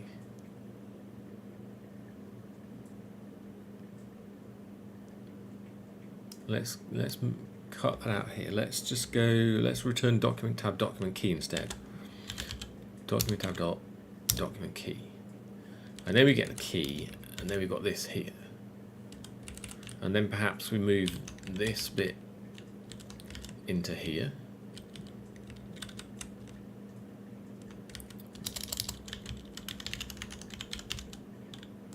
And then here we've got this, it's not documents.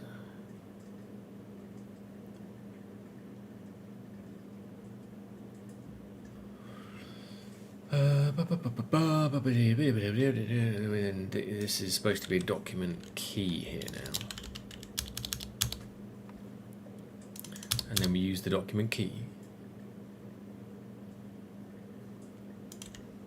And we get a document kind reference. Maybe that'll work. Well, we got rid of one error. Tabs does not live long enough.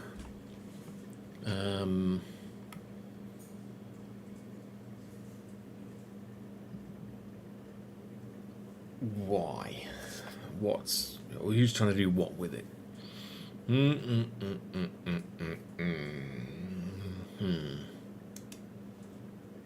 Okay, this might not be too bad. We might just need a move here. Right. That one now, though, is right. Tabs does not live long. What do we do with...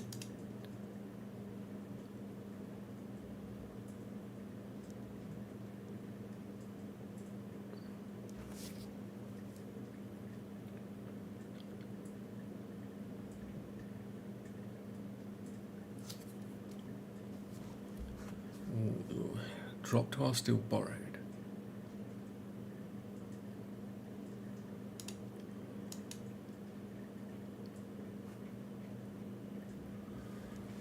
Huh.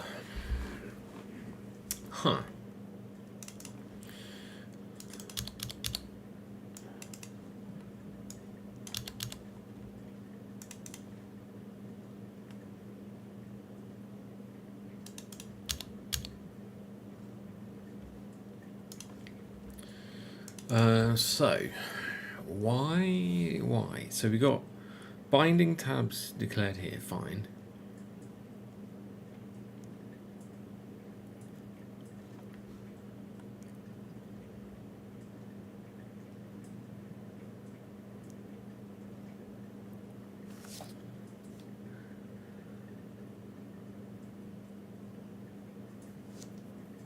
What's the problem with this?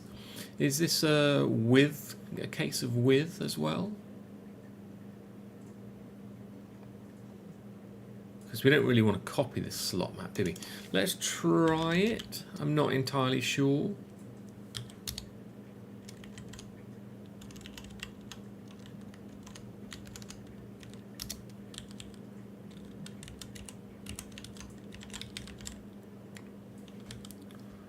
It might be okay to do this.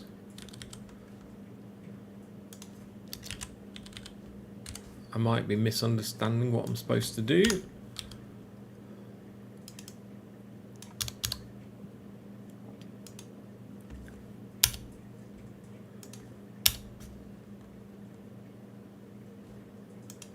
That is a lot of nesting. Borrowed data. This is probably, is this a move thing here as well? No. What?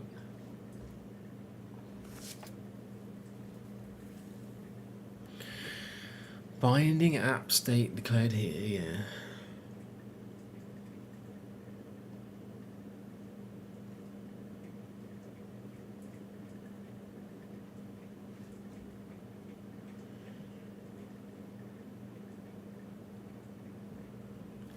Oh, is this let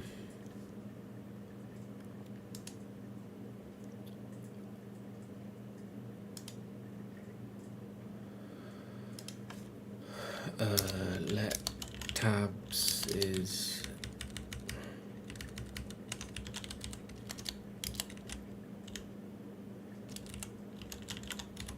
this one of these funny things?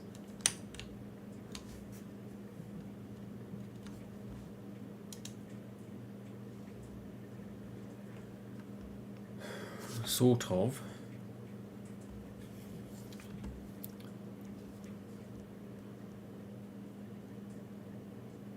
But this tabs is if tabs signal.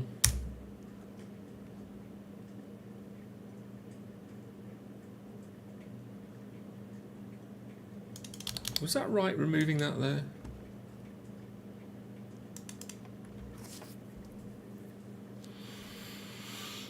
Tabs escapes the closure body here. Tabs.get.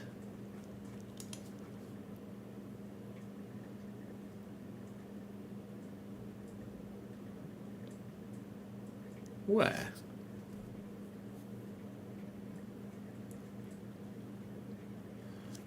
Does this, is this is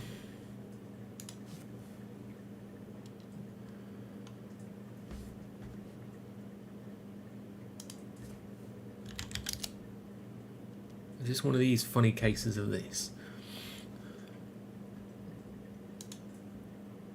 No.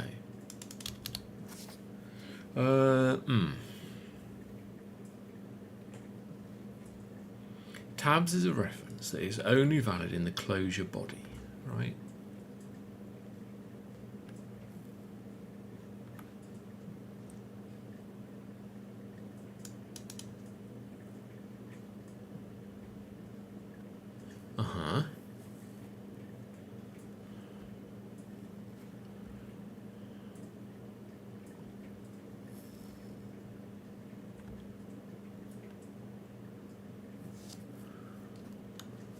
When does it? Tabs.get. Is this another case of with?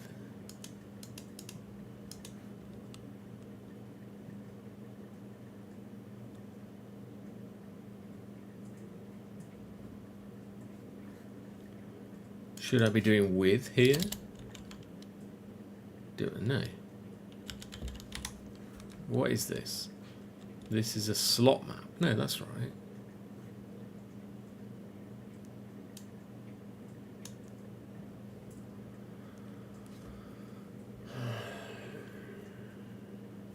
But then you get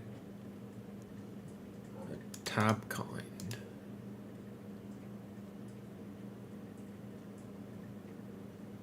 And then this tab is used here.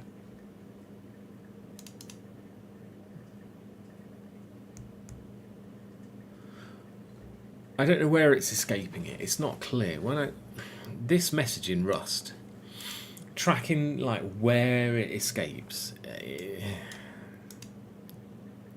think it doesn't really escape it here. Like this call to get probably does something with the reference or something.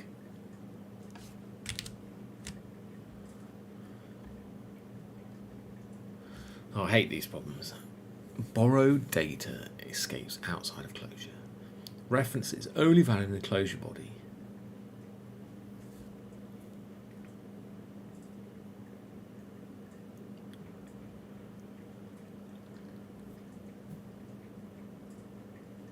Why does it want a static here anyway? Where is this coming from?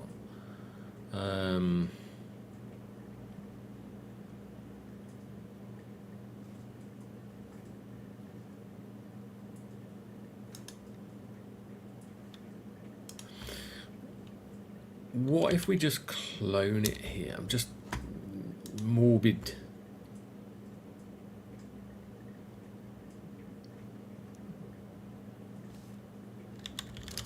This one was a move.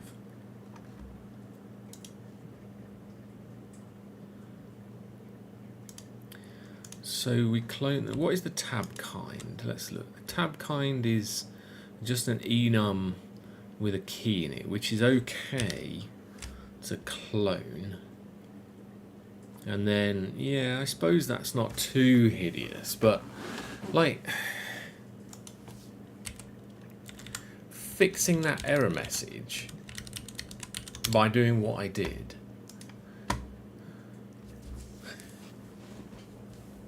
It's like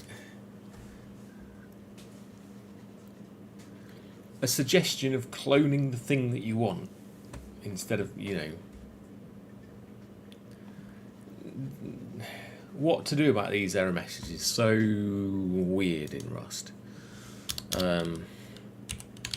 Okay, what actually happens now? Okay, so we might be able to use the open button to open the two test files that we've got, and it should say, one should say text document and the other should say image document, right?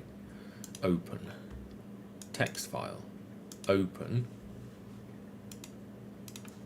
image file, crash.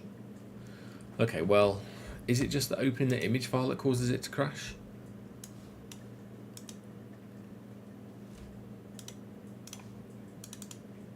Yes.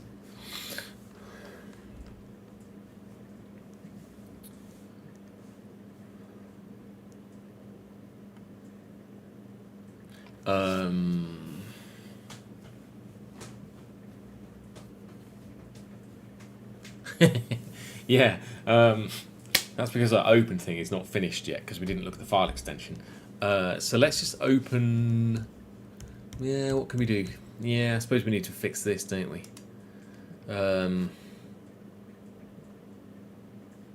Because it's creating a text document with an image file.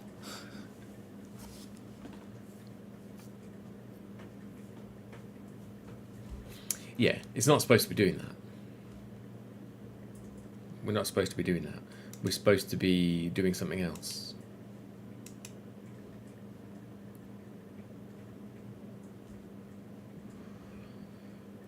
Where's our code?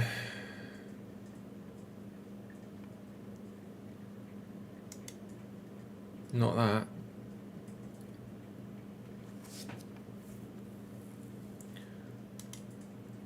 Not that. I can't find the code. Close the other tabs. It's not in that bit. It's here. We're automatically creating a text document, right? Let's say if path dot ends with.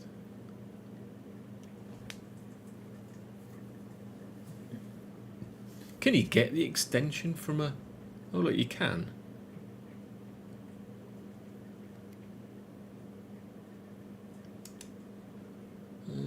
You get an OSter extension. What does this do? Okay.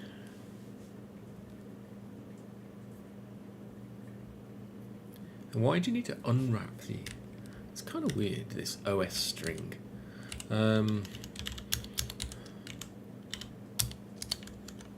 Can we do this? Can we go txt?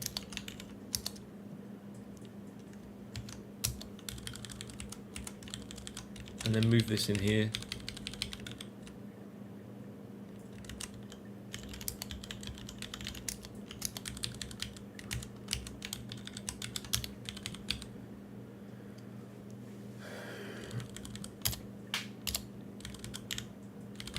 Can we do this?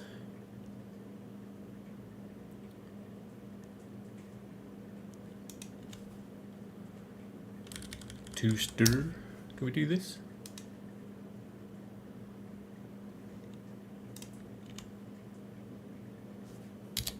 Can we create a...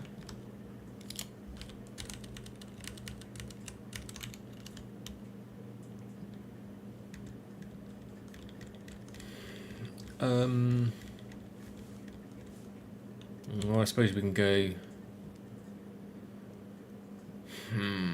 How do we get a string from an OS string? I don't really Oh, right. Oh, toStr dot unwrap.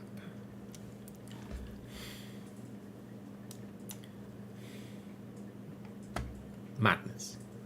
Right. Right. It certainly doesn't.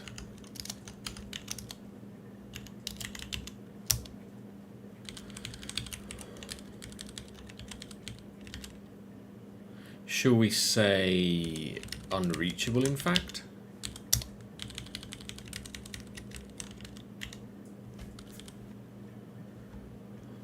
And we'll see if it ever gets there. So here, instead of doing text document, we go image document.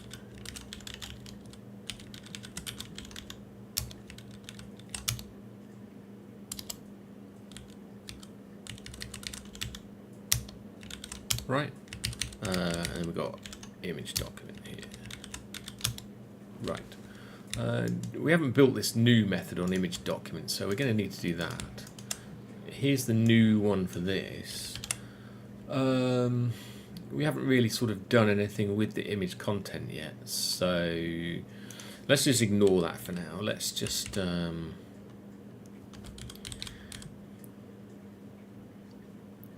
yeah, let's just ignore that for now.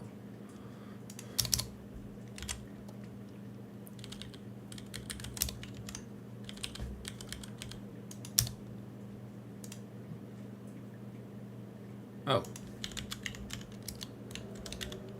needed import. There we go. That's better. So we can go self with some fields. No one's clicked, nothing. Right, and at some point we'll do the actual image content bit, right? What about now?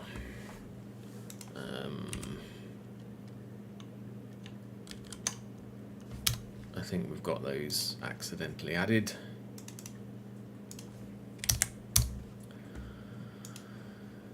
Okay. Right. So we go open, and we're going to try and open an image file. So it says image document. This is good. And we go open, and we go text file. And we now got 3 tabs, and we should be able to switch between each tab and have this thing be displayed underneath it. So we've got home, document, and document. Shocking. Shocking. Right. That's probably going to do it for today, I think. Yeah.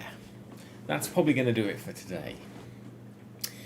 So what we've got is an application which allows us to open multiple different documents and display the content of those documents. It doesn't display the image files yet, but you know, whatever. It doesn't actually display the contents of the text document that we loaded up yet either. But at some point we'll add the displaying of the content. And then what we're going to have to do is refactor it so that it's actually made up of reusable components. Because at the moment all the code is all jumbled together, and that is absolutely no way to create an application of the size that I want to be creating. It's no way to be creating an application that needs to be worked on by multiple different developers, where you do pull requests and you've got everybody's trying to edit the same file all the time. Be a nightmare. So we need to split it up into various different sort of like topics and modules and all this kind of stuff, and probably some views and things like this. Right. So at the moment we've got main.rs. We do have some sort of sense of modules in here because we created mod documents and so on, but this app view method is pretty chunky, right? And then this, yeah, and also it's incomplete and so on as well. So that's what we're going to need to fix up.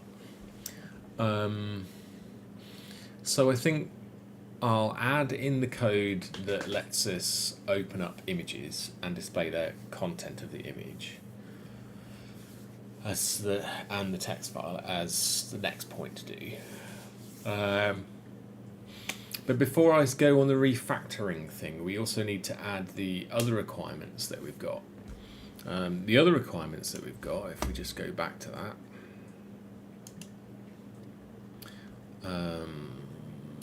was this. So for each of the document tabs, we need some state. All right, at the moment, we've loaded up a document and we can display something about it, fine. But where we were having issues with the other two frameworks that I had problems with was where to put the state and how to use the state effectively within sort of these containery things, right? So the state on the text tab is like the location of the cursor, for instance, and on the image tab, the last clicked coordinate, right? So we're going to make it maintain these things and display these things. Right. All right, we're getting there. Oh, I'm quite tired today. So yeah, so that's what we'll have a go at on the next one. I may do some of this off stream or on stream. We'll see how we get on. But yeah, okay. So we made some progress today. We actually made some progress. Let's do a quick commit. What did we do in this last one? Yeah.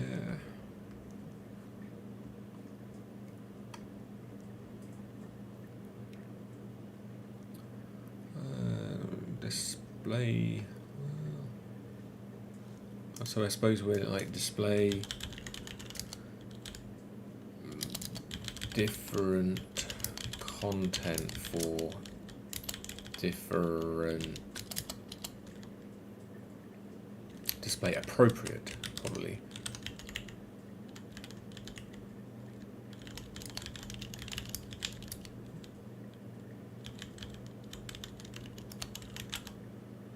Yeah, something like that. That was the main bit that we did.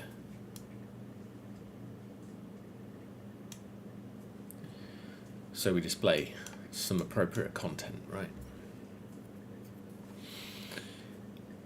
Yeah. Okay.